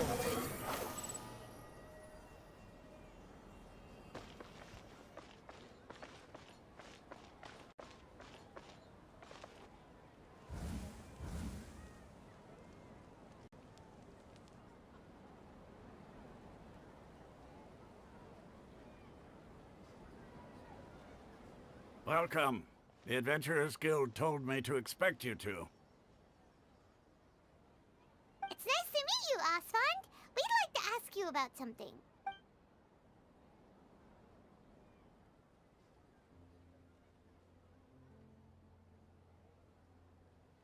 I see. So, Catherine's the one who sent you this way.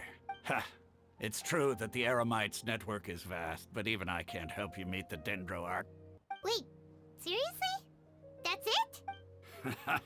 Afraid so. The Eremites aren't terribly religious, so we don't know much about divinities. As far as the Akasha goes, we can access even less than you. We originally came from the desert. The gods there died off long ago. Since those days, we've used our own two hands to carve out a living. We don't beg gods for their aid. It isn't just us, though. If you ask me, I think most in Sumeru aren't interested in Lesser Lord Kusanali. Oh? Why's that? Just take the Academia, for example. They're the ones who truly rule Sumeru. Although they believe in gods, most of them only care for the late Greater Lord Rugudevada. In their eyes, she was the one who founded Sumeru and gifted us with the Akasha. Lesser Lord Kusanali just happened to inherit her legacy. Because of the Academia's influence, most citizens are more familiar with Greater Lord Rugudevada and hold her in greater esteem. Not to mention that Lesser Lord Kusanali never makes an appearance, and the Academia never announces anything about her. As far as the people of Sumeru are concerned, she's just a god that exists. And that's all. Really? Aw. After hearing all of that, Paimon sort of feels bad for Lesser Lord Kusanali. Ha! But who knows? We're all just guessing when it comes down to it. Besides, I'm sure the God of Wisdom doesn't worry about her reputation among people like us. All right. Well, thanks for the info, Asfand. No problem. Always happy to help out the Adventurers Guild.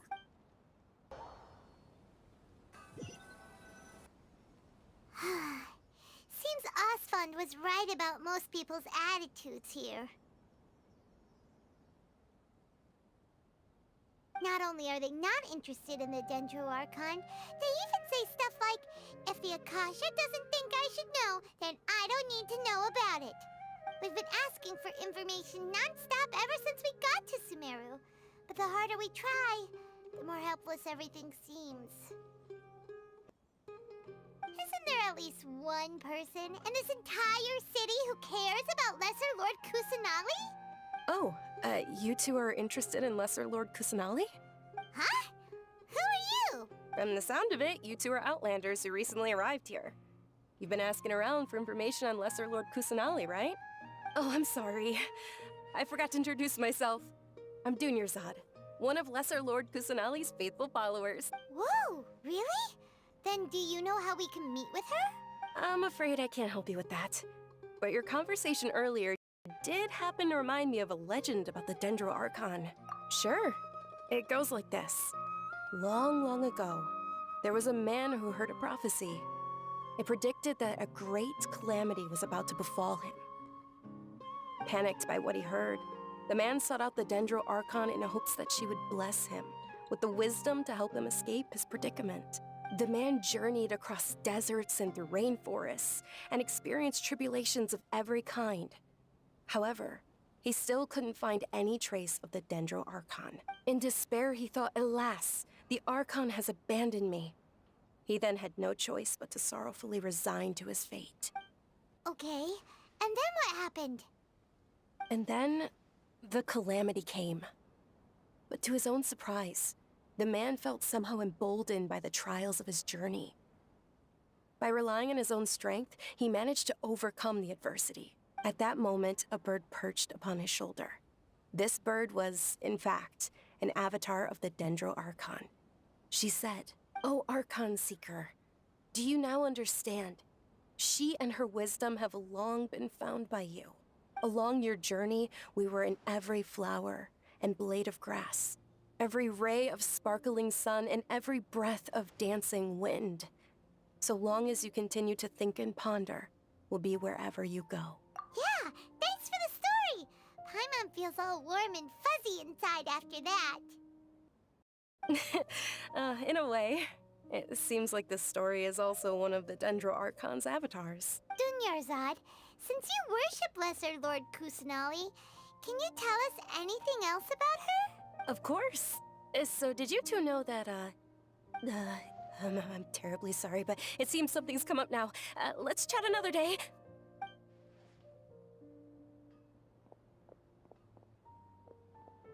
Hey, wait! What the heck just happened? It looks like they're searching for someone. Dunyarzad was acting super nervous just now. You think they're looking for her? This stinks! We finally managed to find a lead about Lesser Lord Kusanali! We can't let them get in the way now. Let's see if we can get rid of them. Hey, have you two seen a brown-haired girl wearing a purple top and a long blue dress? We're looking for her. Did she have bandages wrapped around her wrists? Yes, that's her. Did you see which direction she went? Yeah, she went that way. Quick, after her!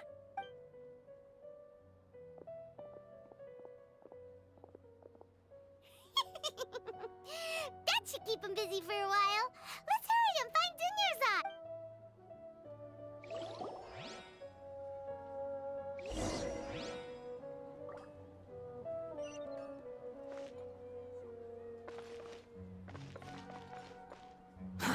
Too slow.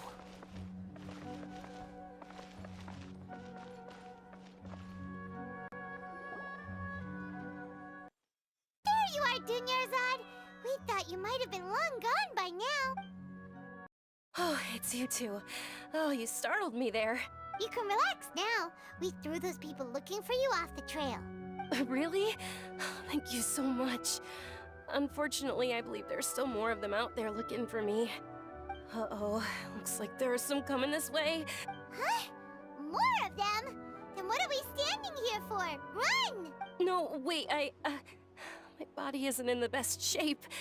It's difficult for me to run. Okay, sounds good. There's a tavern on the other side of the port we can go to.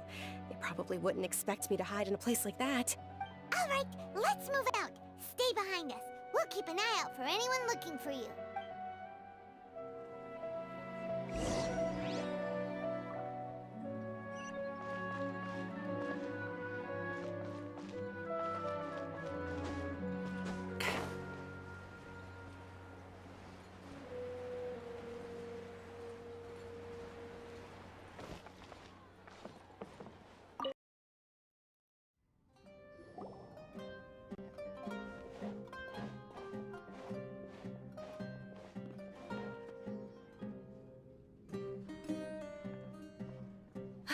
We made it. Oh, they shouldn't be able to find us now. Wait! Stand down, Dia!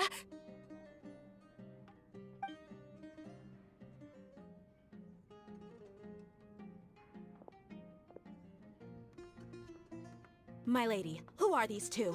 They're travelers that I met on the street. Just a moment ago. They happened to notice that you were all searching for me, so they helped me hide. I see. In that case, you two should scram. There's nothing here for you. Wait a sec! Who the heck are you? And why are you shooing us away? I'm Miss Dunyarzad's bodyguard, here to see that she returns home safe and sound. My lady, let's get going. You've been gone for so long that your parents are worrying themselves sick. And if I refuse to go with you? It'd be easier for the both of us if you cooperated. But if you insist on not going, then I'll have to carry you like a sack of potatoes. Hey! Dunyarzad already said she doesn't want to go back. Why are you still pushing her? Stay out of this. You don't understand the situation. Sorry, my lady. Even though I'm your bodyguard, your parents are my employers. I have to answer to them. How much? Wait, what? How much more do I have to pay you to become your employer? So you never listen to my parents ever again. Double? A triple? Give me some time and I'll get that much. My lady, this isn't about Mora. I don't know what you think of us Eremites, but let me say this. I like Mora, but I'll never go against my principles. That's why I'm here looking for you. Sure, it's an order from my employer, but my conscience was also telling me it's the right thing to do. And knowing your health, carelessly running around like this is gonna hurt ya. For the sake of those who love you, don't be stubborn. No, you're wrong. I'm aware of my limits and I know what I'm doing. Honestly, the only people being stubborn right now are my parents. And they know perfectly well that it makes no difference if I'm at home or not. They still won't accept reality. And every time I bring this up, they just change the subject. Dia, you've been living with us a long time already. This should be old news to you. Dia, I know it hasn't been easy for Mother and Father, and I'm grateful for everything they've done for me. But there's someone else in this world I'm also grateful to, because she saved me. The love I have for her is the same I have for my parents. This is my life and my last chance. So I want to do something meaningful. My lady, are you sure what you're doing now is meaningful? Yes, I'm sure. At least, it is to me. Fine, I won't ask you to return home anymore. But let me make something very clear. I'm only doing this because I respect your determination, not because I agree with you. Thank you, Dia. Sorry for being so rude just now. My nerves were acting up. And I even brought up your payment in such an offensive way. Don't worry about it, my lady. I did say that I like Mora. Besides, that's our next topic of conversation. Today's little excursion caused such a ruckus that every single bodyguard at the estate was deployed. It wouldn't be easy to hide things from your old man. Since this definitely won't be your last escapade, here's a little tip. You should at least make it look like your room and things are still in order when you leave. Also, you'll need someone to cover you for when you're out and about. So, I'll let you hire me, my lady. This way, everyone wins. As for the pay, let's say half of what your father pays me. We can settle the bill when we return to the estate. Okay, deal. Yay! Looks like they've reached an understanding. I'm fine, really. I just feel a little tired now that things have calmed down. My lady, stop trying to look tough. We're already in a tavern, so let's rest up and grab some grub. I'm sorry for worrying you two. If you don't mind, I'd like for you to join us. Sure! After you rest up, we want to hear more about Lesser Lord Kusanali.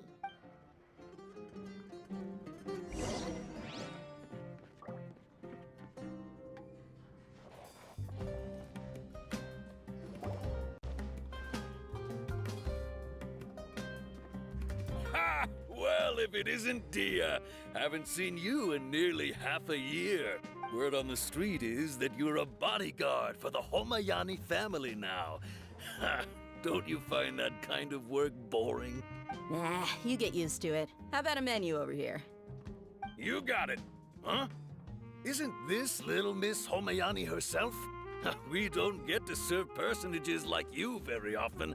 We'll be sure to prepare our very best. Thank you, sir, but there's no need.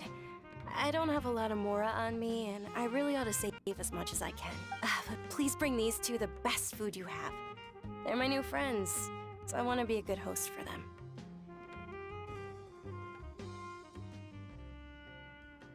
Yeah, we're already super grateful for everything you told us about Lesser Lord Kusanali. How about our charcoal-baked Agelenach cakes? They're our signature snack, and they run cheap. Look, other customers over there are eating some now. They look kind of burnt and dry. Paimon will pass. Hey, come on! Paimon has personal preferences too, you know. Dunyarzad, we asked a lot of people when we first arrived, and almost nobody was interested in Lesser Lord Kusanali. So, what made you want to follow her? Well, remember when you asked me if I knew how to meet the Dendro Archon? Even though I don't know how, I think I've actually seen her before. Huh? Really? Yes, it was when I was a child. At the time, my illness had kept me bedridden for the better part of a year. I was stuck inside and couldn't make any friends, and my parents did their best to find treatments for me. But even then, the Akasha didn't have any helpful information. My younger self no longer had any hopes or dreams. One flare-up was so bad that I was in a semi-conscious state for several days. Then one night, I woke up alone in my room. I was terrified. My body was paralyzed. Even if I cried, there was no sound. At that moment, an ethereal voice spoke in my mind. Dunyarzad, don't be scared. You don't have to cry. Dunyarzad, don't be scared. You don't have to cry. Who are you? How do you know my name? How do I explain this? You might not be able to understand, but actually, I know everything about you. Really? Of course. I know that you're scared of thunder, that you hate taking medicine every morning, and that you love counting the petals on your mom's skirt. Wow, you really do know everything. Dunyarzad, is there anything you want? Want? Not really. I can't go anywhere or do anything. Huh? But aren't you a child? All children have wishes. Tell me what you want, and maybe I can make it happen. But can you make my illness go away? Oh. I'm sorry. But I'm not powerful enough to do that right now. Then, can you be my friend? After that, the voice said, "Okay, I'll be your friend." Although my body was suffering during those days, that voice encouraged me and told me many wondrous things. Beyond my window was the flourishing Sumeru city. Beyond the city was a lush rainforest.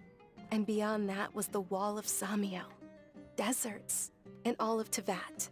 Once I finally made it through that bout of illness, I couldn't hear that voice anymore. I told my mother about it, but she said that I must have been dreaming. But I know that that voice wasn't a figment of my imagination. Before that, I had never heard of Tevat.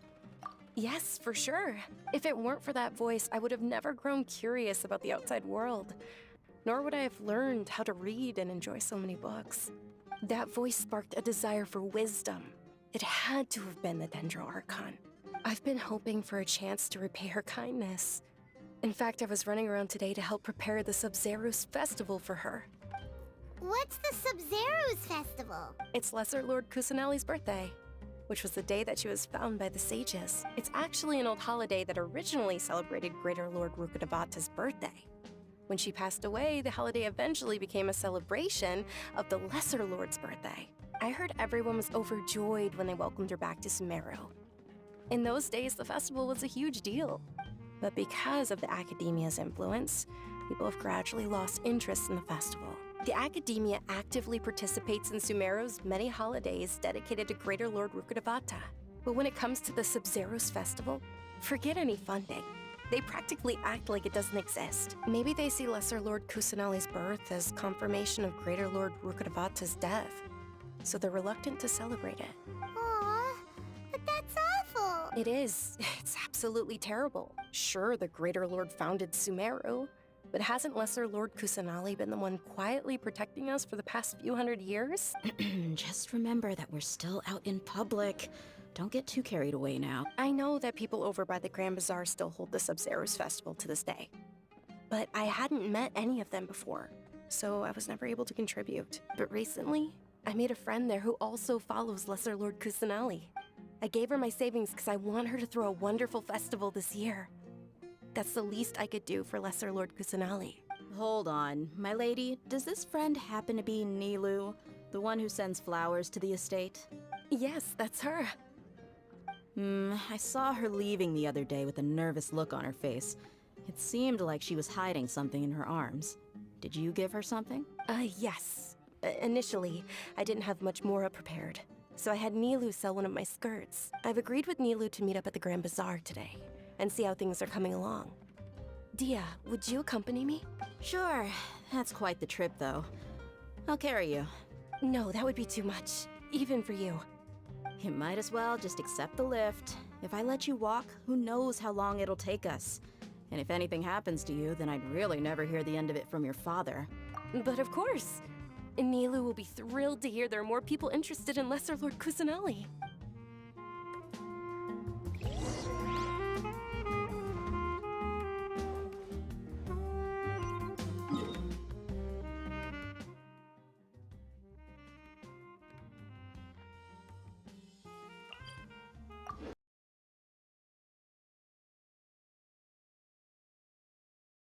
Quit following me.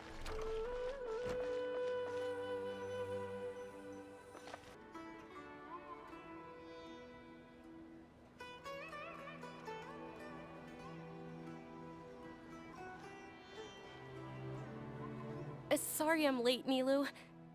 Oh, Dunyarzad.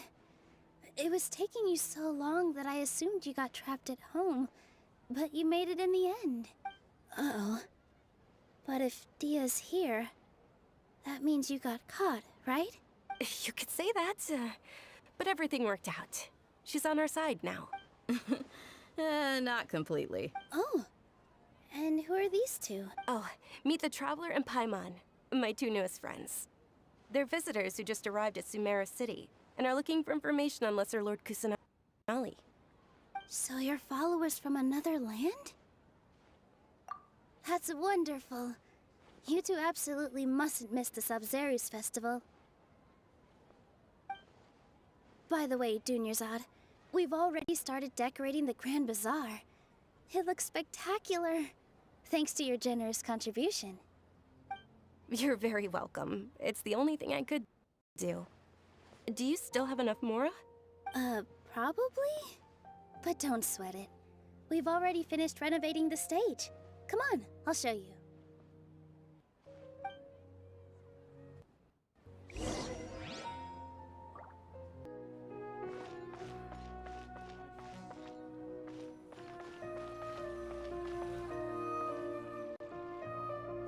Wow! This place is amazing! Not bad. Huh. Last time I was here, the stairs were full of holes. The stairs were nothing. A little while ago, we discovered that the tree above the stage had a huge chunk of bark ready to fall off. Mr. Zubair was worried sick.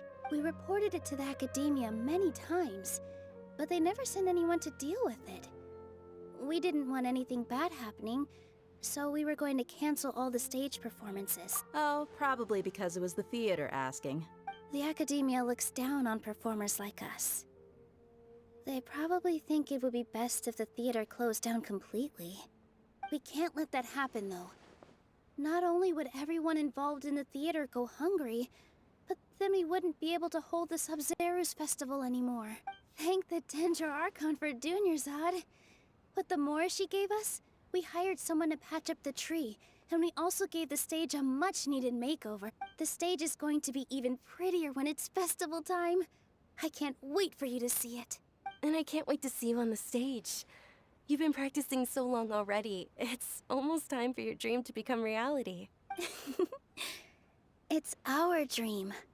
I'll do my best for the two of us. Nilou, what are you gonna be doing at the festival? She'll be dancing the dance of Sub-Zeros, the most important performance at the Sub-Zeros festival. Dunyarzad, have you told him the origin of this holiday? I only told them about the Greater Lord and Lesser Lord so far. Okay, then I'll tell you two about how this holiday came to be. According to legend, the Sub-Zeros festival was originally the Goddess of Flowers' birthday celebration for the Greater Lord. A long, long time ago, on one of Greater Lord Rukkhadevata's birthdays, her friends threw her a celebratory banquet. Some of the gods got drunk. One started playing music, and the Greater Lord started singing, so the Goddess of Flowers began to dance. As she danced upon the grass, countless beautiful parisaras began to bloom wherever she stepped. Those brilliant purple flowers became her dazzling stage. All the gods clamored, "Oh, if only time could stop at this very moment." Of course they did. When people mention the gods, they always think of the Archon War.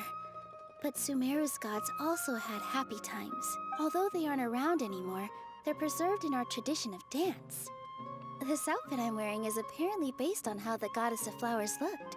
Though we're just tiny people compared to the divine, we still have to do our best to make sure that the birthday girl feels loved on her special day. Nilou, you of all people will definitely be able to convey our well wishes to the Dendro Archon. I also noticed that you went the extra mile and scattered parisaras around the stage. They symbolize the Goddess of Flowers, after all. It's just a shame that all the real parisaras went extinct after her death. Yeah. The Greater Lord brought forth parisaras in memory of the Goddess of Flowers, but she ultimately could never truly replicate that beautiful purple. Thinking about the Goddess of Flowers dance makes me wish I could have seen it. If my stage were anything like that, I'd be thrilled if I had just 2 real parisaras on the stage. So, Traveler and Paimon, what do you think? All of Lesser Lord Kusanali's followers will be there for her birthday. It'll be a good opportunity for you to learn more about her. Ooh, Paimon thinks that's a great idea! Hey, come on! There's nothing wrong with enjoying a festival. Besides, it's Lesser Lord Kusanali's birthday. She'll be happy to have more people who are celebrating it. So how about we all attend the Sub-Zeros festival together? Dunyarzad, let me show you which stage decorations we've picked out so far. Traveler and Paimon, if that doesn't sound interesting to you, then feel free to explore the area. Everyone at the Grand Bazaar loves Lesser Lord Kusanali, and we're all looking forward to the Sub-Zeros festival. In that case, we'll take a look around.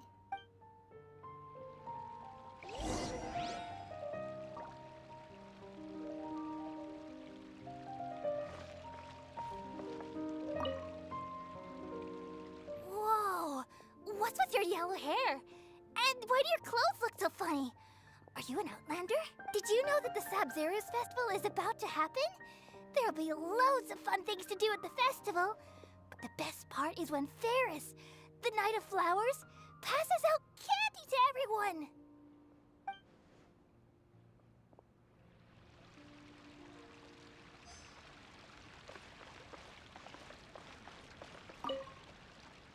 Things are really shaping up, and there's a buzz around the festival this year.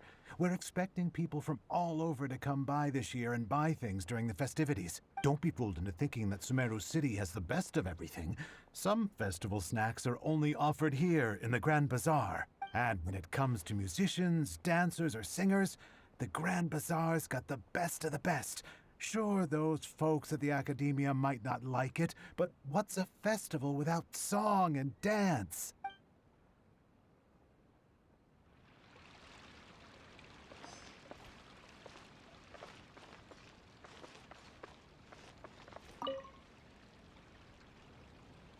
Ah, dancing at the Sub-Zero's festival. You know, I also danced when I was younger. As a child, I even asked my grandmother why we performed the dance for the Lesser Lord when it was originally done to honor the Greater Lord. My grandmother said that Greater Lord Rukkhadevata is a beloved deity and honored by all. And Lesser Lord Kusanali is too. If the Goddess of Flowers ever knew Lesser Lord Kusanali, then she would certainly have wished to be her friend and hold celebrations for her too. The Sub-Zero's festival has been losing its appeal over the years. That is, until a wealthy benefactor stepped in this year and brought the festival back to life. I heard she forked out a lot of mora to make it all happen.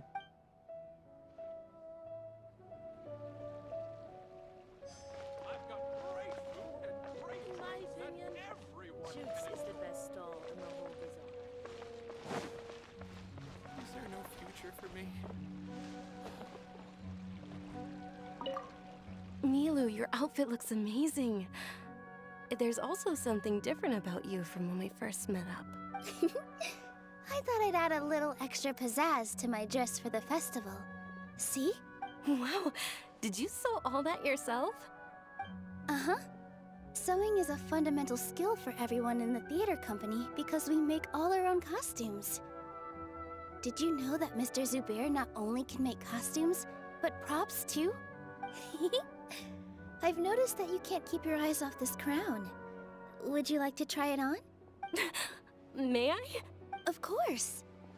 The legends say that the Goddess of Flowers had beautiful horns on her head, so this crown was made to reflect that.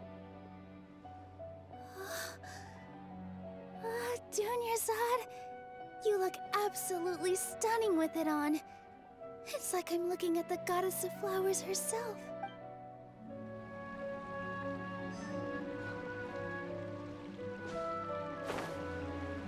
Huh.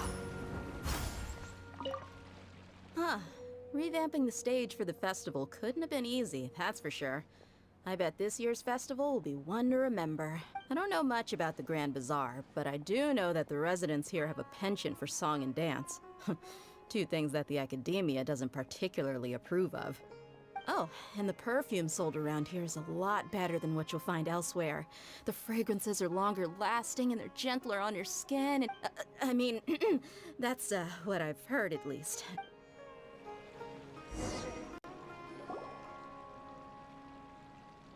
Hey! Is that who Paimon thinks it is? It looks like... Catherine!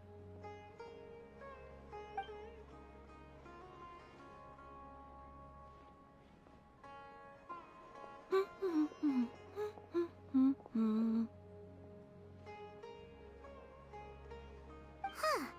Come to think of it, Paimon's only ever seen her behind the counter at the Adventurers Guild. This is the first time we've ever seen her taking a break. Hey, Catherine!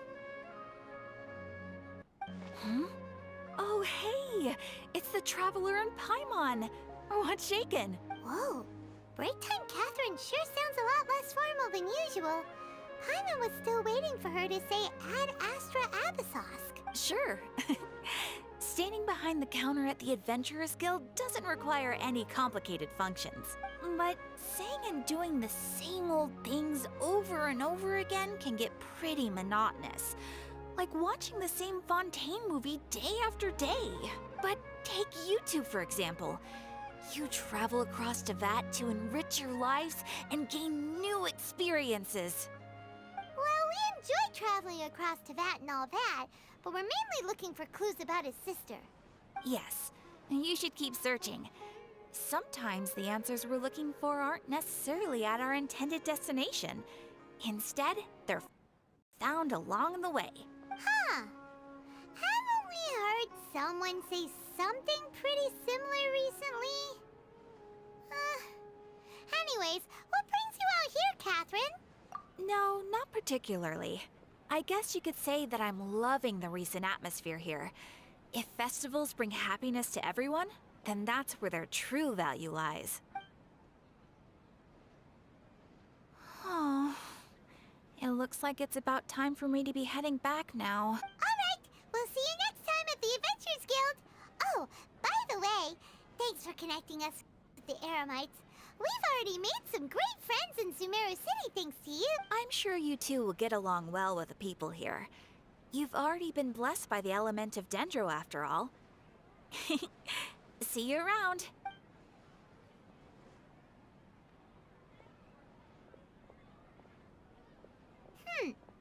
There's something really different about Catherine today. Hey, Traveler. Paimon. Oh, hey, Dia. What's going on? I've got something to tell ya. My lady knows you're looking for ways to meet Lesser Lord Kusanali, and she's been trying to come up with a way to help you. Well, I have an idea that might help. Are you serious? We'd love that. It might not necessarily pan out, so don't get your hopes up too much. I'll need to take you two somewhere and ask someone some questions. My lady is feeling a little worn out at the moment. Nilu's found a place for her to rest. After I take my lady home, let's meet in front of the Citadel of Regzar. Sounds like a plan. Let's head over to the Citadel of Regzar and wait for Dia. Winter spices here. We've got all kinds.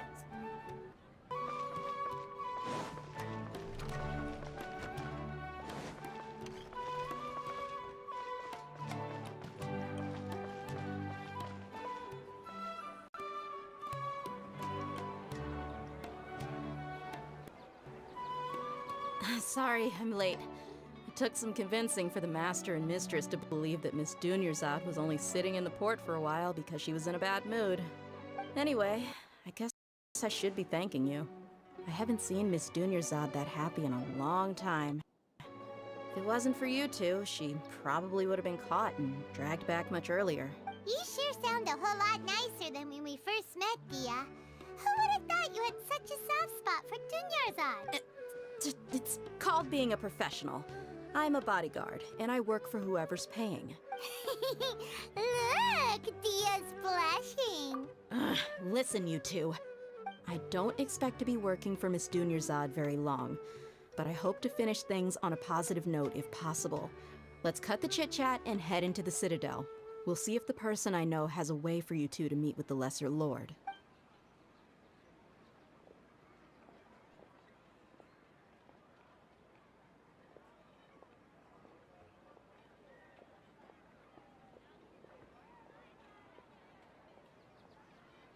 Oh, hey, Chief.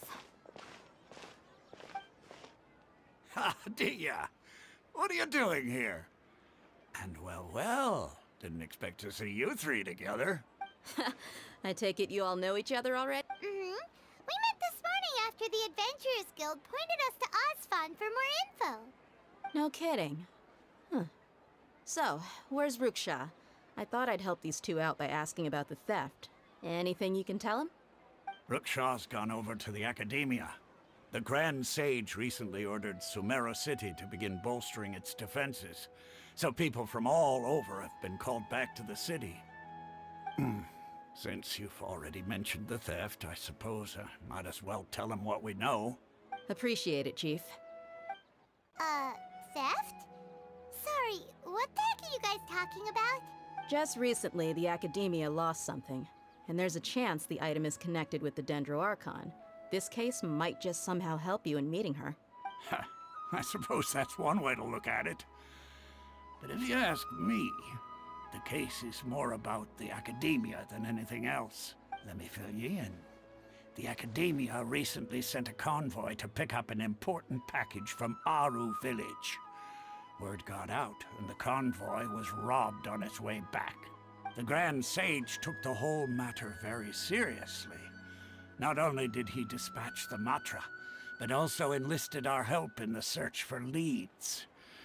All we know so far is that whatever was stolen is currently in Port Ormos. You two have heard of Port Ormos, haven't you?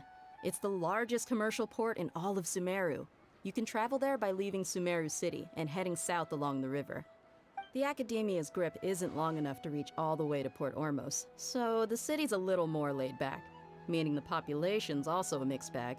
You never know who you'll meet there. Apparently what was lost has a great deal to do with the Akasha, knowledge, and even the gods. I'm afraid I don't have any other details for you, though. If you're interested, maybe you could head to Port Ormos and ask around yourselves. If you want my advice, try introducing yourselves as students of the Academia once you're there.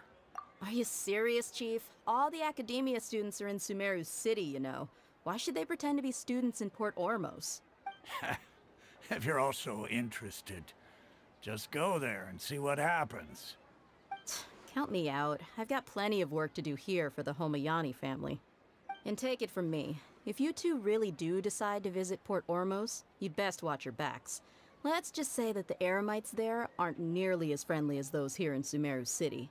There are even some extremists who go around shouting slogans like, "Retake Sumeru for King Deshret." Word is that more and more are joining their movement. They're becoming a real headache for Chief and the others. You bet they are. King Deshret's been dead for thousands of years. Now they start spreading rumors of his return. Ridiculous. Not everyone's like you, Chief. Even the desert natives who abandoned their homes in the wilderness still wish to have a god of their own. Well, Traveler, that's about all the information we have for you. Thanks, Dia! And you too, Osfond!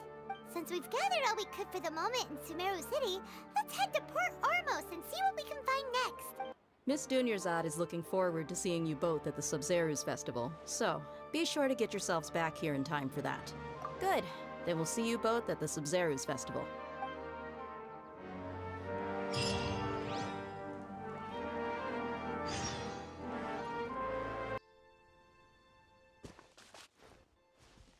Squall and fury.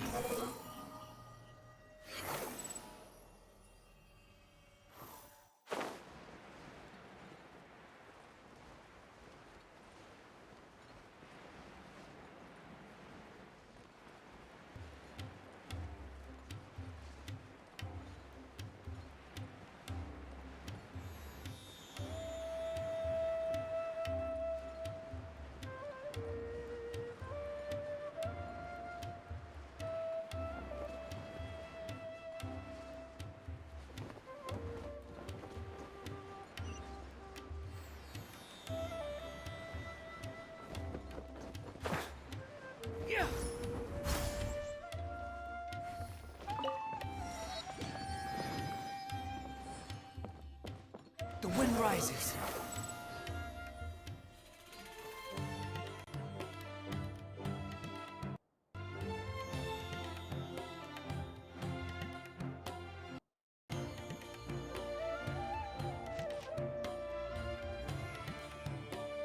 Come and have a good look yourself.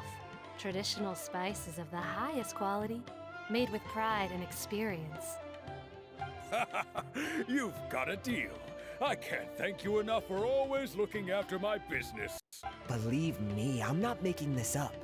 Several Eremite mercenary groups are nearly in open conflict, but does the core of 30 care? And that's not all. Did you know that... Wow!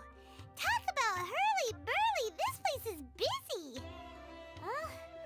Guess that's only to be expected for the largest port in Sumeru.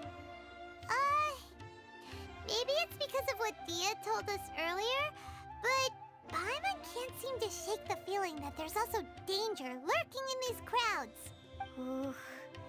Let's get our bearings so we can start looking for leads. We know that whatever the Academia lost is related to the gods. But other than that, we don't have much else to go on. Osfund told us to try posing as Academia students while asking around. Paimon checked the Akasha on the way here, and the Academia doesn't seem to have any research facilities in Port Ormos. Paimon doesn't get it. Won't we look even more suspicious going around saying we're Academia students and asking about the stolen item? Well, given all the people that come through here every day, if there's any information to be found, Paimon bets we could find it in the market. Let's ask around and see what we come up with.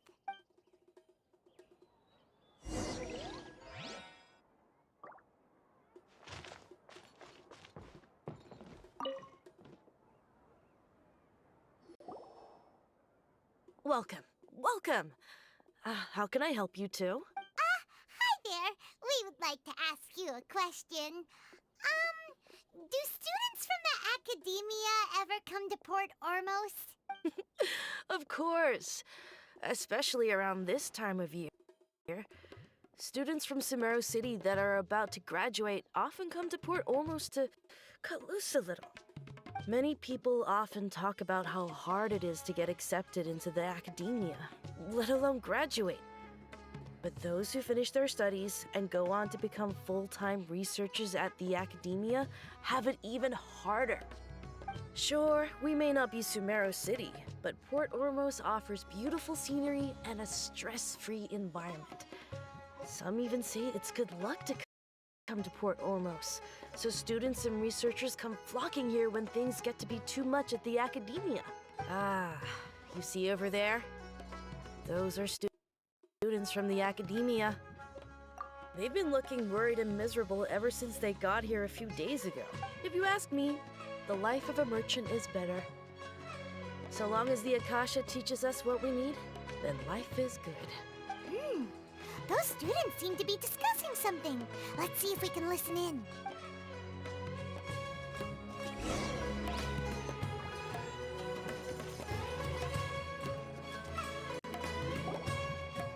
It's no good. I've tried asking around, but I haven't been able to learn anything useful. Not to mention that a bunch of scary-looking Eremite mercenaries have been posted along the streets now. There's been a lot of fighting between the different Eremite factions in Port Ormos. If we choose to move on our own, then it would be wise to steer clear of them. Especially the group that's constantly shouting some stuff about King Deshret and some resurrection.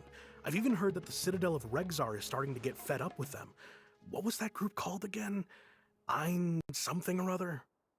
They're called Ein El Akhmar. Today, I heard that the thing we're after might be in their possession at the moment. Wait, come again? Don't you see? Many of the Eremites in Port Ormos deal with trading this kind of thing. They're usually pretty wary of outsiders, but not so with students of the academia.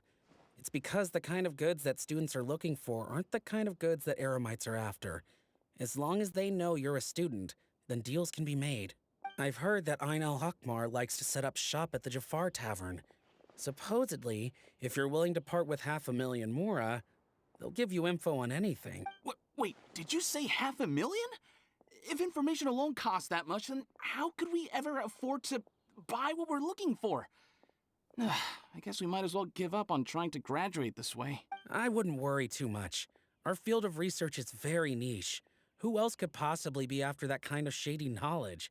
I bet it's practically worthless to anyone aside from us. Well, I guess that makes sense. Then the only thing left for us now is to find a way in. Why don't we all just pool our money together and pay for the information? Whoa! Did you hear that? A niche field of research and shady knowledge? It all sounds pretty suspicious to Paimon. Is knowledge something people just buy and sell like that? So, what's our plan? Wait, didn't you hear what they just said? Buying information is going to cost us 500,000 Mora! Have you lost your mind? Oh, all right. Paimon never thought she'd agree to parting with that kind of Mora. But if you know what you're doing, then we should give it a shot.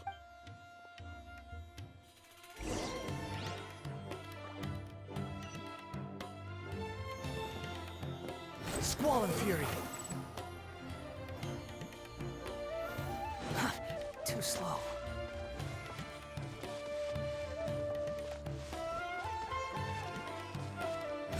Upon the gale.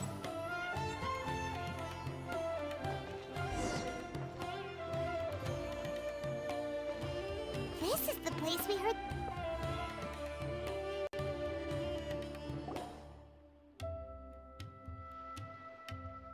Oh, you've arrived. Please, take a seat. So, they think that they can go toe-to-toe with the boss? Huh! Once we reclaim the power of King Deshret, they'll be the first that the boss punishes. They're nothing to be afraid of. Our main rival now is the Caracal Battalion. They've also amassed a significant amount of Mora this time, so we mustn't underestimate them. How can the Caracal Battalion compete with the boss when they're nothing but a bunch of money-grubbing opportunists out for a quick mora? Yeah, with Boss's fervent devotion, he'll be able to use this power to bring our god back this time. Huh. All these guys talk about is King Deshret, so they're probably the ones we're looking for. Greater Lord Ruka Devata. That traitor and her followers must not be spared. The day will come when King Deshret exacts vengeance on Sumeru, and all of them shall be punished. Yeah, Paimon was wondering what they meant too. We should ask about that if we get the chance later.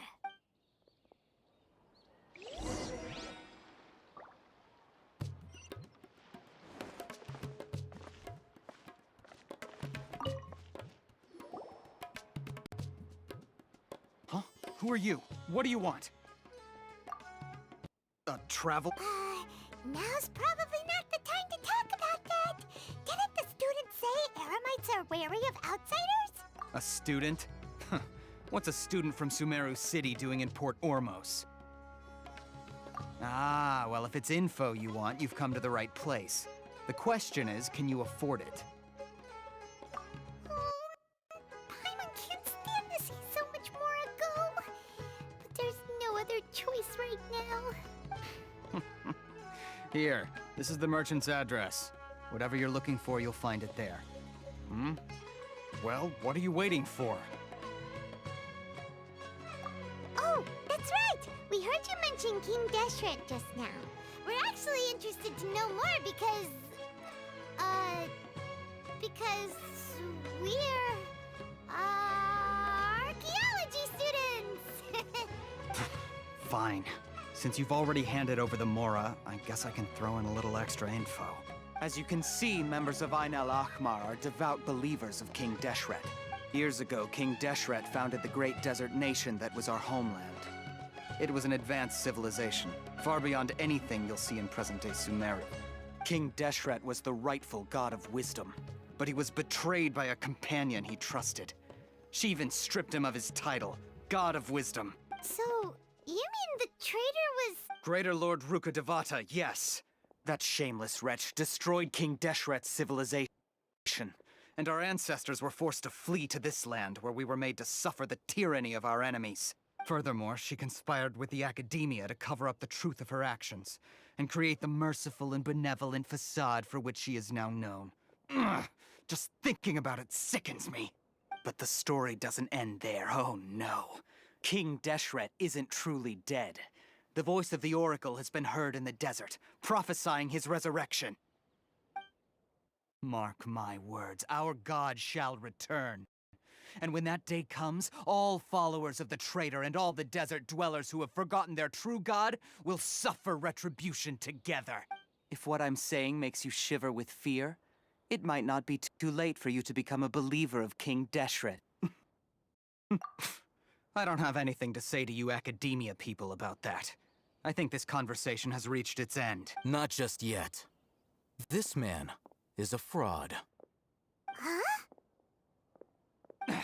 You again? Deranged Academia lunatic. Yes, it's me again. I already warned you that if you weren't willing to sit and discuss things with me, I'd take measures to make things uncomfortable for you. Listen to me. That address he gave you is fake. Or at least, you won't find a merchant waiting for you there. This group has been boasting all around that they can provide information on a certain item as a means of luring people into their territory. Once you show up, they keep up the act until they have hard evidence that you want to purchase said item. Then they use that to squeeze you for all the more you're worth. Hey! Shut it all, Hatham! What are you playing at, trying to ruin our business like this, I told you the other day. I wish to discuss my terms with your boss. Ha! The boss made it perfectly clear that he won't negotiate with you. Yes, and in no uncertain terms. But that was then. It does not preclude him from changing his mind in the future. I'm warning you. Don't push us, or this could get ugly. We don't usually get rough with people from the Academia because it just complicates things. For a lunatic like you, though, we might just have to make an exception. If you're suggesting that we escalate this from a verbal exchange to a physical one, I accept. After all, even the Archons used war to negotiate the ownership of Teyvat. If, on the other hand, we can't agree on any means of negotiation at all, then I'm afraid my next course of action will sting a little more than the mere falling through of a few business deals. I will jeopardize the Eremite's reputation, which I know you value above all else. I am quite confident that if I began to take such action, your boss would willingly approach me himself. However, I fear that by then, some things will have happened that cannot be undone. Also, a word of advice. I suggest you tell your boss exactly what happened here today. Otherwise, he might blame you for not telling him in the future. What did you say? Consider this. Have I ever failed to follow through on my word in the past? This guy is really out of his mind. Okay then. If you really have a death wish, let's meet a week from today. The pier in front of the Pharos Lighthouse, 4 o'clock in the afternoon, sharp. Don't expect us to hold back. Not so fast. First, you return the 500,000 mora to them.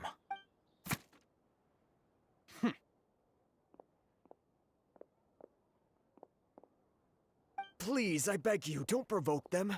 We can't afford any trouble with this crowd. They haven't even paid for their food yet. Ah, Mr. Iman. There appears to be fewer staff in the restaurant recently. This wouldn't happen to be because they're all busy spreading the word to the students, would it? Well... Someone who chooses to do business with a group like that really can't afford to get so flustered the instant someone confronts them about it. Consider the meal compensation for our silence. I'd say you're getting an excellent deal. Whoa, did you see that? He not only got us our Mora back, but sent the Amorites running too. Plus, he seems to know a lot about what's going on around here. Let's catch up with him and ask some questions. He went that way! After him!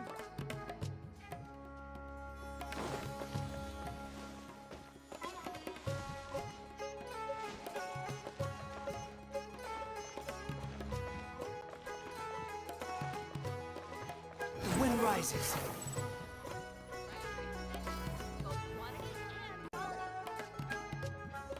Wait up! It's Al-Haytham, right? What do you want? No need for thanks.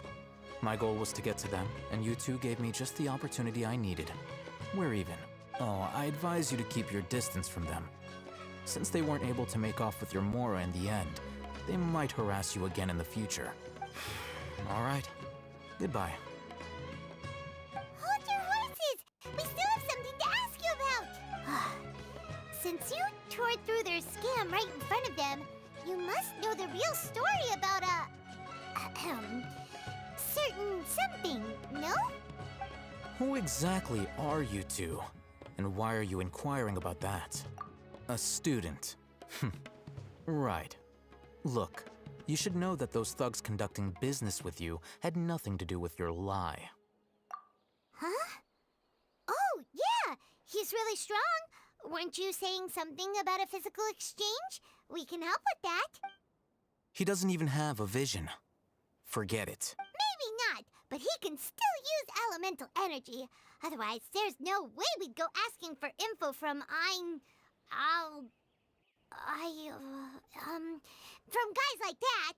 Those high-headed thugs are definitely gonna bring a lot of backup for your next meeting. Even if you don't go alone, you won't regret taking us with you. All right. I accept. Got a pen and paper? If you're searching for someone who sells that kind of merchandise, I'll give you one of their addresses, and you can try your luck. We'll reconvene at the appointed time by the pier. It doesn't matter if you show up or not. So, since you were happy to give us this merchant's information, does that mean you can tell us exactly what we're after? You were willing to part with 500,000 mora for something and you didn't even know what it was? Okay. Well, if you truly are as skilled as you claim, then you can beat the answer out of them when they become hostile. Look, If you've been making inquiries, then you have to know something by now. Tell me what you know so far, so I don't waste time repeating information. We know it's connected to the Academia somehow, and that not only do the Eremites deal in it, but some students want to get a hold of it too. What else? You know almost everything there is to know, but you're unable to compile this information because you've never seen the object before. This is what you've been looking for. Huh? Paimon can't tell what it is. It looks like some kind of ornament. This is a knowledge capsule. To put it simply, it's a vessel that can store a fixed quantity of canned knowledge. It's like a miniature Akasha. Anyone who links it to their personal Akasha terminal instantly becomes privy to its contents. Correct. Anyone. Unlike the Akasha, which heavily regulates who can access what information, knowledge capsules confer their contents without any requisites. That's amazing. It's essentially a convenient and harmless vestibule for knowledge. Unfortunately, it's illegal in Sumeru to privately possess or trade them.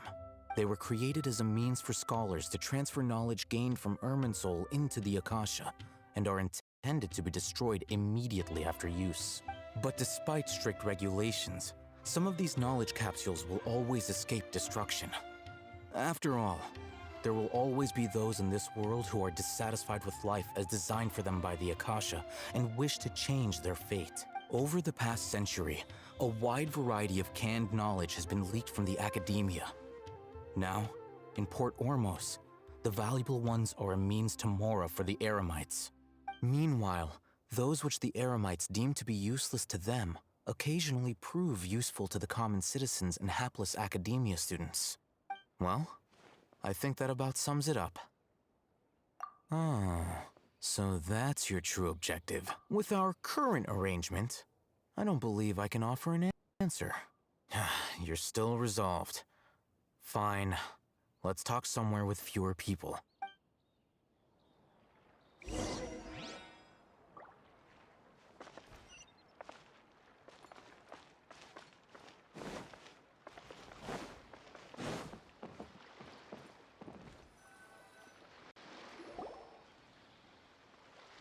Let's continue our conversation here.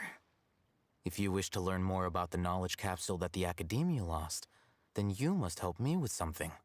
I need you to find someone named Dory, a traveling merchant. Unlike the peddlers who hawk inferior knowledge capsules, she often has quality goods in stock.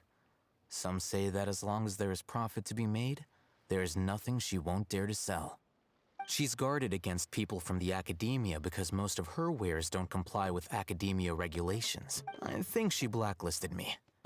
I met with her informant, but it soon became clear that they had no intention of letting me get any further. Become one of Dory's customers and earn her trust. This is my condition for further collaboration. Why do you want us to meet with her? Until you complete this task, you don't have question privileges. Fine. So how do we go about doing this? You two are Outlanders who haven't been here for long, so Dory should view you as safe clients. I'll give you the informant's address and their contact password. Beyond the password, though, I have no way of knowing what other tricks she might have up her sleeve. You'll have to improvise. This is kind of nerve-wracking. The true challenge begins after you meet her. She has a keen nose for Mora and a shrewd eye for wares, and she only likes customers who she deems to have good taste. I'll prepare some funds for you. Buy her highest quality wares and earn her approval. What? We only just saw a knowledge capsule for the first time! We don't know how to tell which ones are good and which ones are bad. Is that something we can learn quickly? That's true. Have you two heard of elemental sight? Oh, that's a surprise. Guess I'll have to hold you in higher regard. Anyway, that ability should resolve your issue.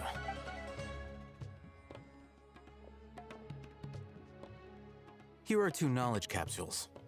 Tell me, can you detect any difference in their quality?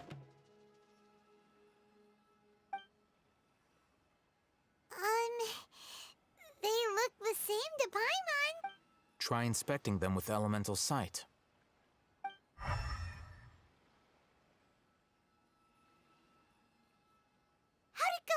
Did you see anything? Rumor has it that higher quality knowledge capsules generally appear brighter when viewed through elemental sight. That's because knowledge originates from Irminsul, the root of Dendro power itself. The more powerful the knowledge, the richer it is in Dendro energy. However, some canned knowledge with a high concentration of elemental energy is of little use in contemporary times, so those capsules are of little value. Using elemental sight is merely a stopgap measure, but it should suffice for earning Dory's trust. That sounds pretty impressive. Here's a sheet with the informant's location and contact password, and here's the mora for purchasing canned knowledge. Don't be cheap. You'll need to spend to catch Dory's eye. If there's any mora left over, just keep it. Oh, and be sure to exercise some caution. There have been Matra present in Port Ormos lately. Your efforts will be for naught if they catch you. Matra? They belong to the Academia's regulatory body. They also handle cases of illegal canned knowledge transactions. Like I said, the Academia has banned both their trade and possession. The Matra are razor sharp. You're in for nothing good if they lock their sights onto you. If you two want to back out, now's the time. Okay, then we have a deal. If you succeed in your dealings with Dory, come find me at the Wikela Funduk. We'll have an open discussion then. Looking at what Al-Haytham wrote, Dory's informant is a trader near Old Ormos. Let's follow these instructions and try to get in contact with him.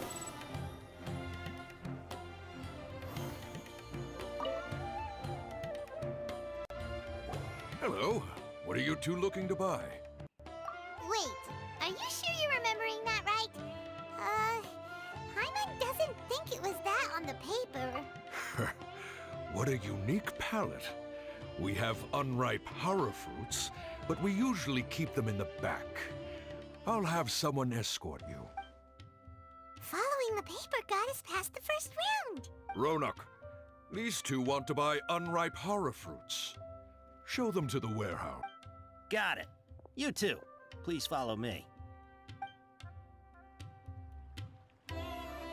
You two have a fascinating fashion sense. We haven't seen a customer wearing a Sumeru rose for quite some time. Hold on. Let me think. Sumeru rose means common merch. No, look again. We're obviously wearing morning flowers. Ah, my mistake. I do apologize. Whew. That pop quiz sure was scary. Ah, the warehouse is up ahead. Please follow me.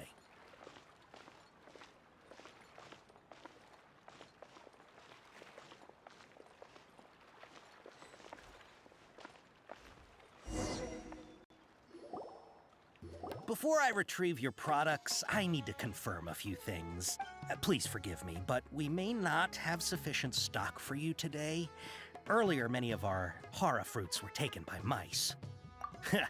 Thanks. If better goods come in, you'll be the first to know. You look like you have some skill. Why don't I pick out some fruits that'll make you dizzy? Yep, that's the right answer. But eating hara fruit that makes your head and ears ring sounds like a bad life decision. Would you like your hara fruits to be packaged in the Sumeru City or Port Ormos style? Wow, you two sure are generous customers.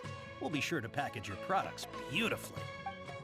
Okay, everything has been confirmed. Miss Dory is waiting for you up at... Shoot! It's the Matra! Run! What? The Matra? Where? Haytham said we're done for if they catch us. We gotta get out of here. We don't know this area, so let's follow that informant.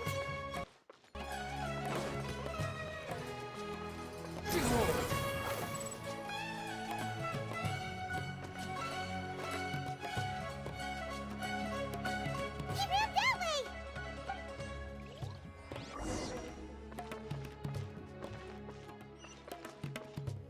The wind rises.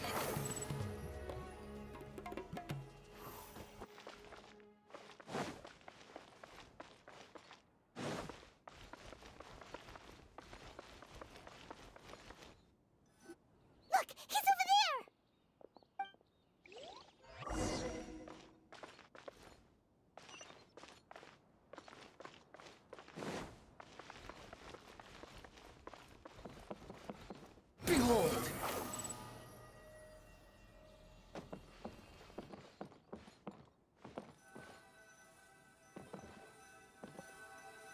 Hey!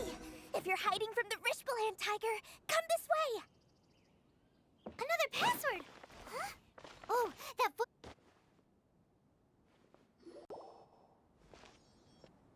Here, over here. You can stop running now.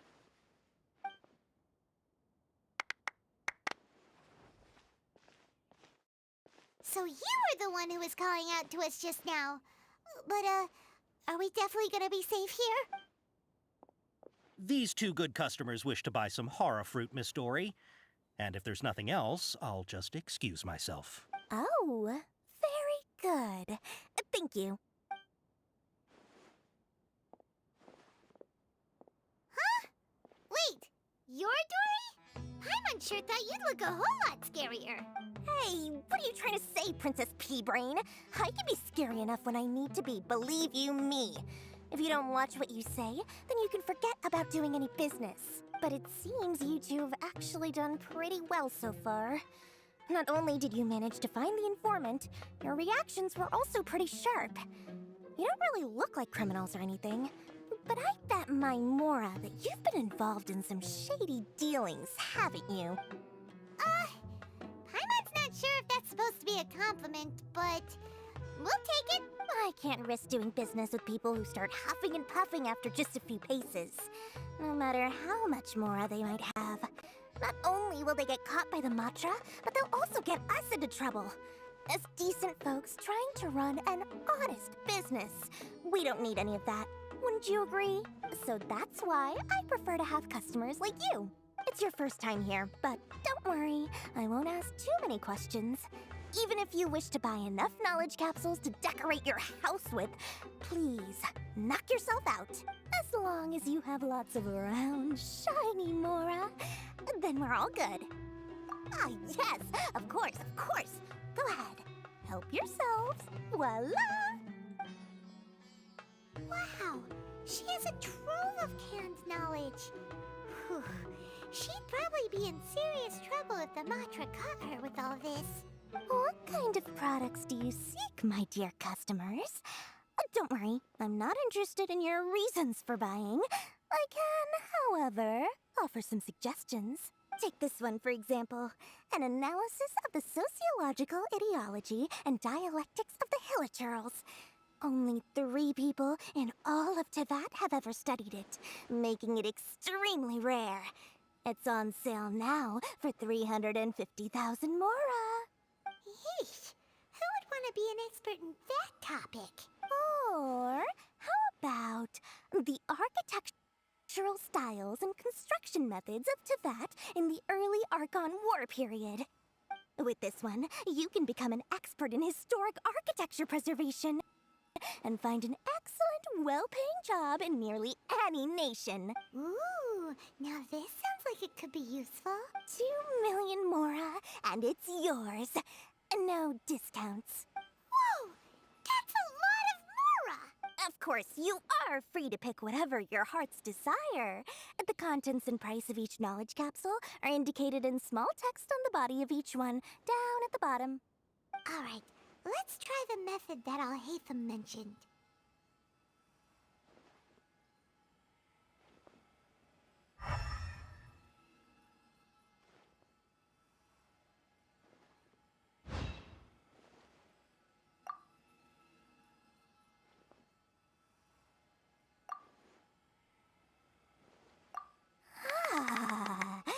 You've really got a good head on your shoulders, and quite the eye for quality.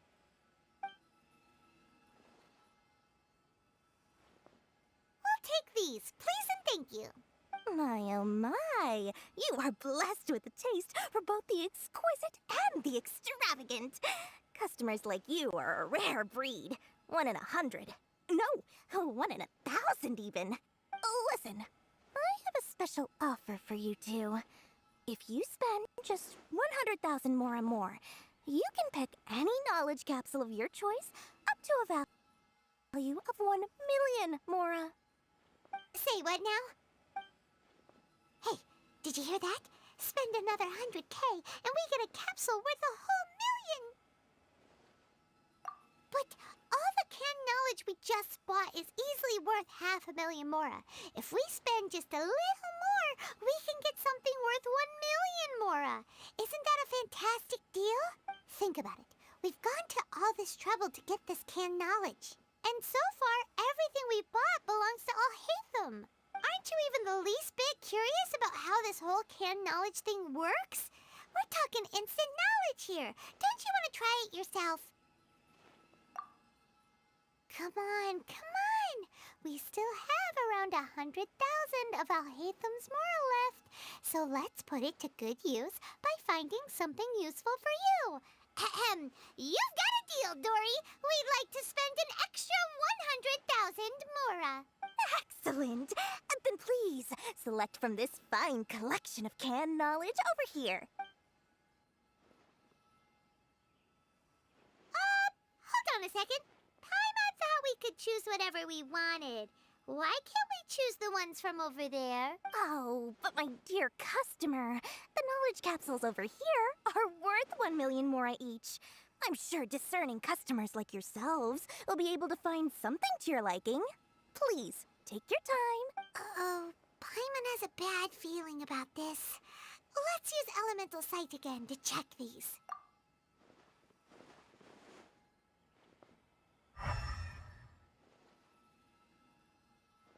So, what did you see?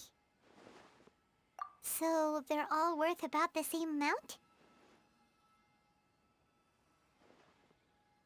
Well, anyway, the mora's already been spent, so let's at least try to find something useful. Let Paimon take a look here. An introduction to traditional Sumeru brewing techniques, the art of growing spices, an overview of ancient runes. Oh, how about this one? Sword Fighting Techniques 8. Not sure we'd ever find volumes 1 through 7, but at least this knowledge should be useful, right? Let's go with this one. Dory, we'll take this one. All right, very good. I'm expecting some new goods in the next couple days, so be sure to check back again soon. Whether it's canned knowledge or anything else you need, bring your mora to Dory and doors will open. Our dealings with Dory went smoothly enough. Let's head to Wakala Funduk and meet...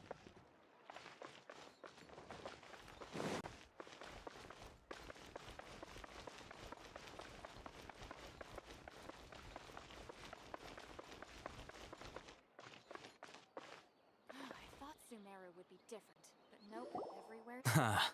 You two made it. And from the looks on your faces, you were successful. Whoa, there's so many people from the Academia here. Why would you pick this place as our meetup spot? Well, Wakela Funduk is under the Academia's control, so naturally the Academia has people working here. I came to Port Ormos under the pretense of conducting official business. You're a pretty daring guy. Relax. No one here is interested in anything we say, and the Matcher won't come here. Okay now, tell me how your encounter with Dory went. Okay, we did what you asked. So, can you tell us about the knowledge capsule that the Academia lost now? Before that, I have to ask, why are you two so intent on tracking it down? You don't have to answer, of course. Yeah, he just wants to meet the God of Wisdom and ask her about something important. We've been in Sumeru for a while now, but we still haven't found a way. When we heard that the Academia had lost something that might be related to the gods, we came here in case it turned out to be our lucky break. In that case, you're on the right track. A short while ago, the Academia lost a knowledge capsule in the desert. It's supposedly a divine knowledge capsule. Use it, and you'll gain the wisdom of the gods. Wow, there's really such a thing as that? Hey, if we find it, do you think we could learn how to meet the Dendro Archon? Ooh, or how to find your sister? I highly doubt it has any mystical properties, but it does indeed exist. And it's right here, in Port Ormos. So, where exactly? That's what we need to find out next. I won't deny that. I am investigating because I'm curious as to what the Divine Knowledge Capsule truly is. As you know, the Eremites in Port Ormos also have their eyes on it. It is an extremely precious item. The knowledge contained within may bring great power or wealth to whoever has it in their possession. Several brigades have been vying for ownership of it as of late, but there is still no victor. My personal finances and connections cannot compete with those of the Eremites. After attempting various methods, I finally managed to reach a tentative agreement with several brigades. I agreed to forego ownership of the Divine Knowledge Capsule in exchange for the opportunity to study it. After all, there's no harm in understanding what it is. However, there are those who are less amenable to negotiation, such as those from Ain al-Ahmar. They adamantly believe that the Divine Knowledge Capsule contains King Deshret's power, and that he will return to this world when they obtain it. They refuse to let anyone from the Academia tarnish their deity's soul. So you kept hounding them because they refused to cooperate with you? Yes. Ain al-Ahmar isn't exactly wealthy, but its members are determined to get that capsule by any means necessary. To that end, they've resorted to many methods more foul than fair in order to amass sufficient funds. So, I've been sabotaging their business to force them into negotiating with me. The Divine Knowledge Capsule should be up for a secret auction within the next few days. Each brigade will place their own bid, and the prize will be covertly given to the winner. To ensure the capsule's security and to evade the Matra's notice, the winning brigade will not publicly disclose their victory. Unless I know whose hands the Divine Knowledge Capsule ends up in, my agreements with them will fall through.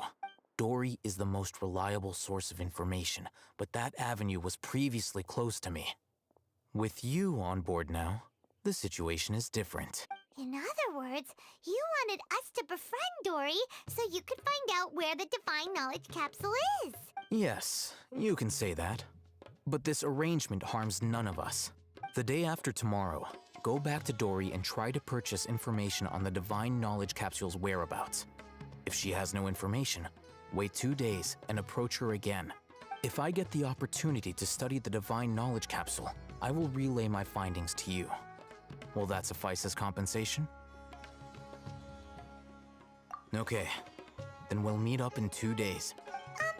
Hatham, before you go, we actually bought a knowledge capsule for ourselves, but we're not sure how to use it. You two want to try using a knowledge capsule?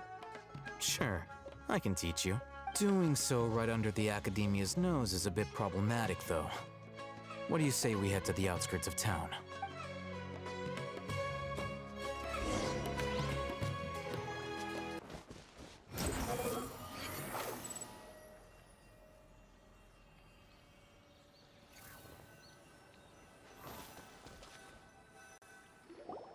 All right, this place works. Show me the capsule you purchased. Here. Sword Fighting Techniques 8. Huh. A combat class knowledge capsule. This class is something of a rare find these days, since most have been taken by the Eremites to augment their battle capabilities. Really? Ah, yeah, what a great buy! If you want to determine the efficacy of this capsule, I can evaluate your combat ability.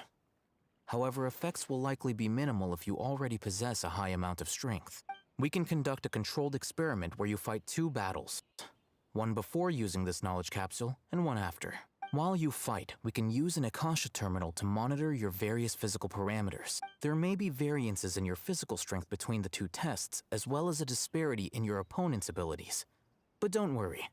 I'll run statistical analyses afterward to mitigate any confounding effects. Wow! Hatham! You must have been one of those guys at the Academia who got top grades on everything. Paimon's curious about something, though. You definitely weren't one of those students who needed canned knowledge to graduate from the Academia, right? So, why are you risking getting caught by the Matra for this capsule? When you are unable to understand a researcher's actions, most cases can be attributed to curiosity. This is but one theory. Sounds like you're trying to avoid the question. All right, let's begin the test. Just fight as you normally do.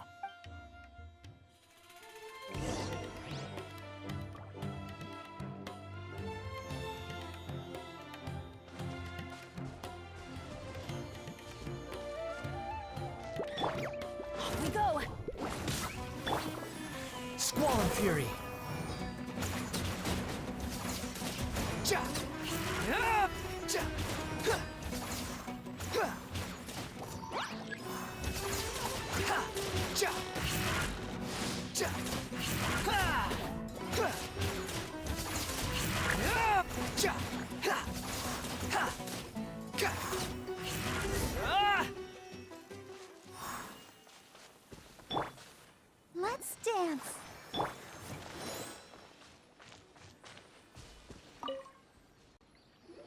All right. I'll link your Akasha terminal to record data. The next step is to use this knowledge capsule. Hold it in your hand. I'll help you establish a connection with it so you can activate its power.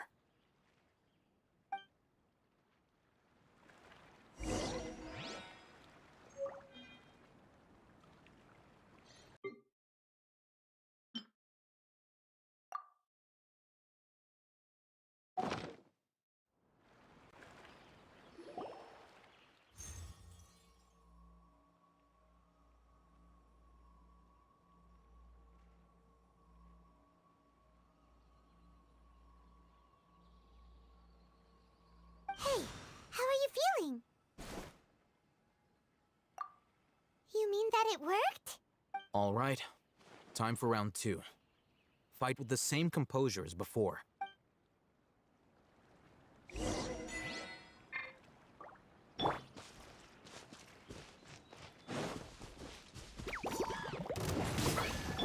Behold!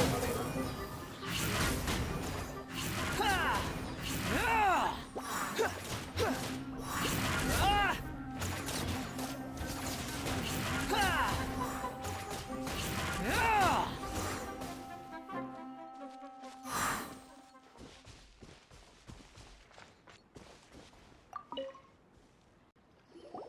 Now, I'll start recording data again. Al-Haytham, how's it going? Well, the knowledge capsule you purchased did improve his combat capability. During the second fight, his overall fighting performance increased by 0.073%. Wait, how much?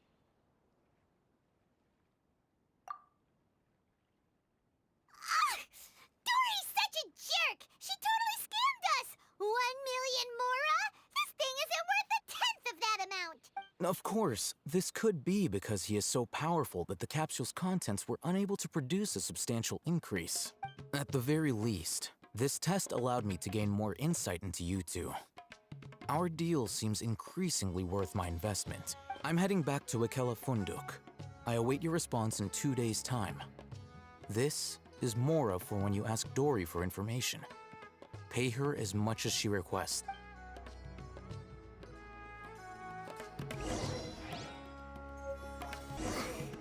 Let's see Dory today and ask her about where the Divine Knowledge Capsule is.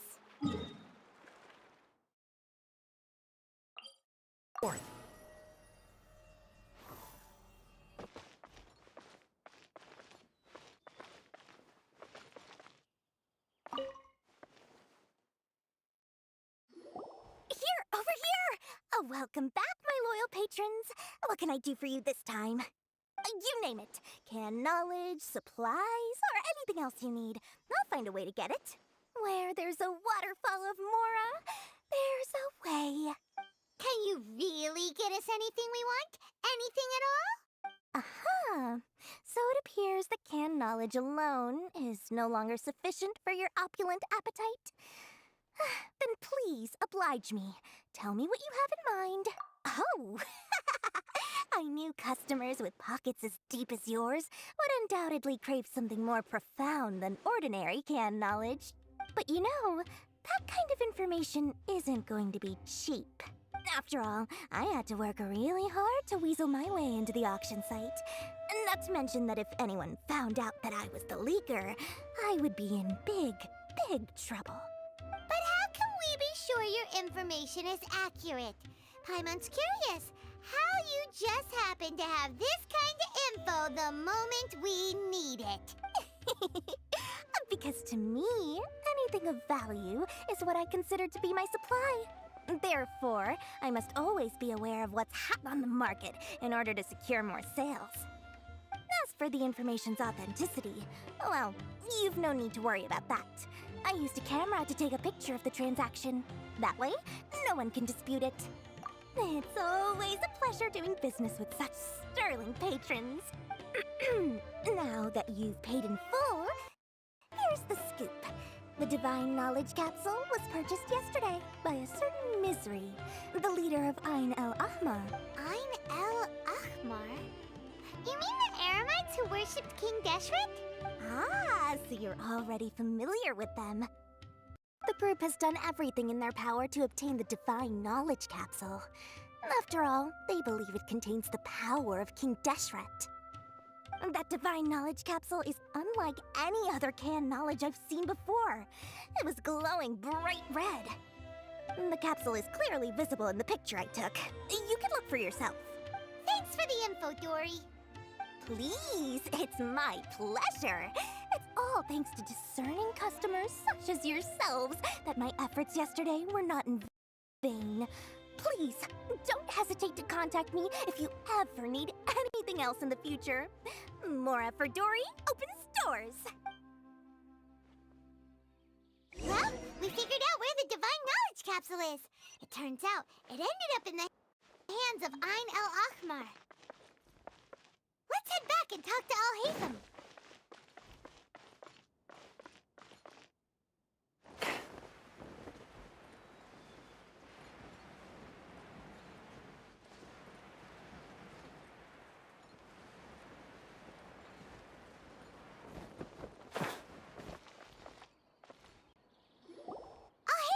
We got the info you wanted! Really? All right. Let's hear it. Dory even gave us evidence to verify the intel. Have a look. Huh, look at that. Clear as day. It must have taken some guts just to infiltrate the scene of the Eremites' transaction. But then to get close enough to take a picture like this. Bold move, Dory. Very bold move. All right. The person in this picture is indeed Misery, the leader of Ain el Ahmar, and the glowing red capsule he's holding appears to be the Divine Knowledge Capsule. In which case, if we play our cards right, when we confront them next week, we should be able to force them to show their hand. At first, Paimon didn't get why you were provoking these Ain el Ahmar guys. But now, it sort of makes sense.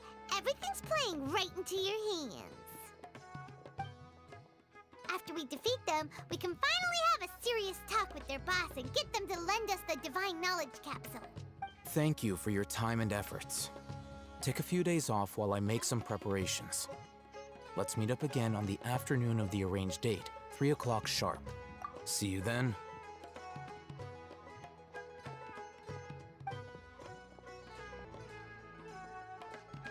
Al-Haytham sure is taking his time. Where could he be? Oh, there he is. Sorry to keep you waiting. Let's head to the pier in front of Pharos Lighthouse. Yep, let's go.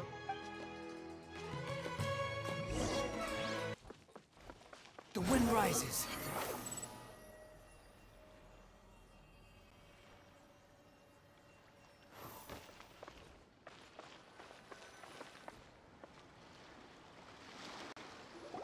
Al-Haytham. I knew you were crazy, but I didn't know you were crazy enough to actually show up. It was I who demanded that these negotiations take place. I was more worried that you might go back on your promise. But to your credit, it appears that you're sticking to your word. This is turning into quite an occasion. I also brought some backup. I assume you don't mind. Backup? Aren't you the brat from the restaurant the other day? You've come to support this lunatic because he helped you out? Fine, your funeral. I'm not going to mince my words. Once we're done with you, you'll be nothing more than fish food. Get 'em, boys!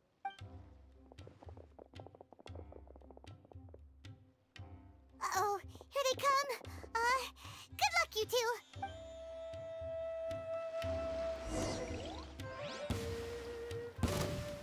That's close enough. Behold!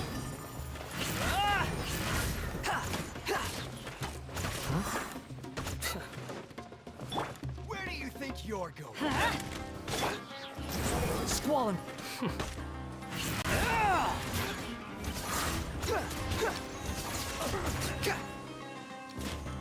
How amusing. Let the show begin. Behold!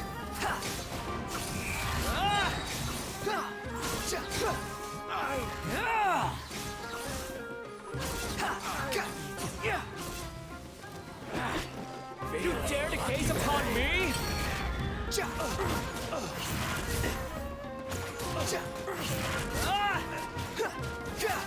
The wind rises.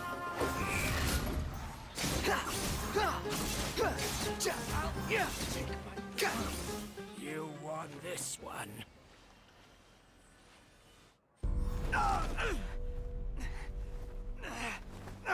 Academia scum!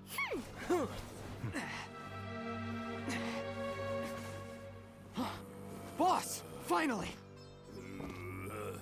Did you use it? Great! Now we can...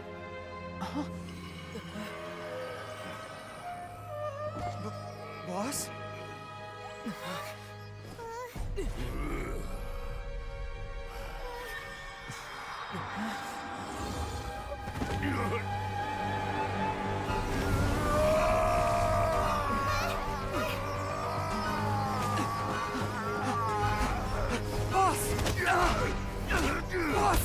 What's wrong? What happened to him?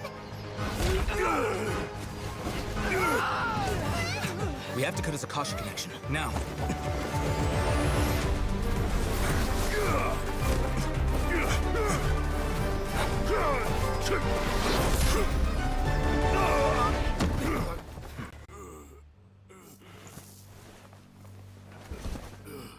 Target acquired! Arrest him!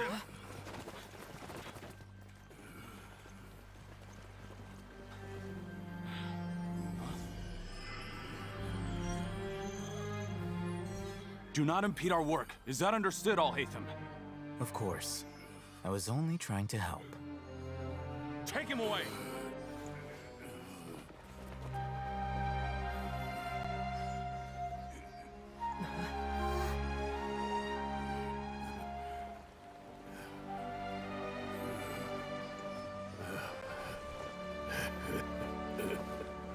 World, forget me.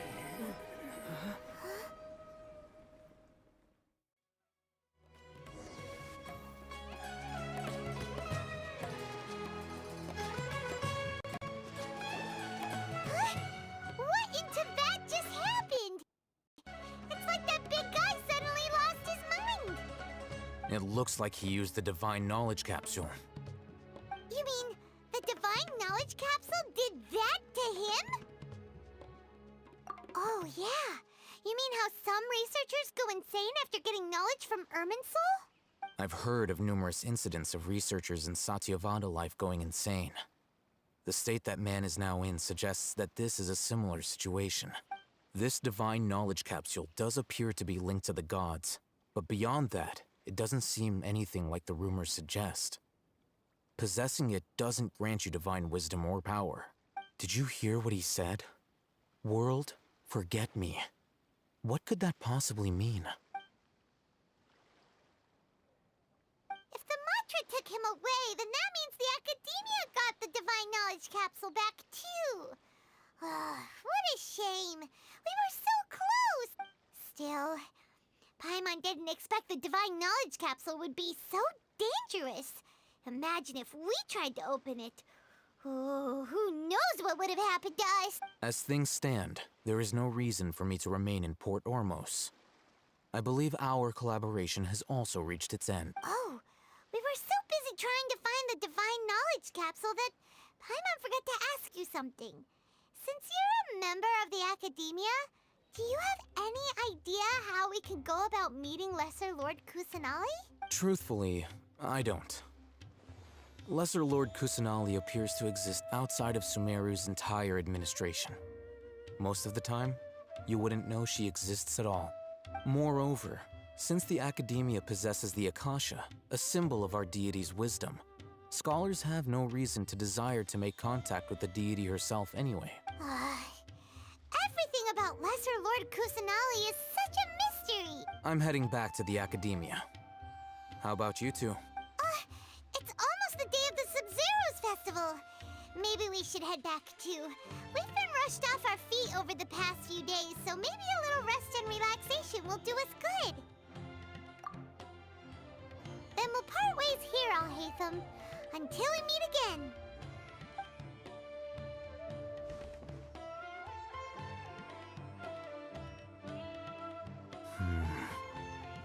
Now, do I deal with this thing first? Or should I produce the report that the higher-ups require?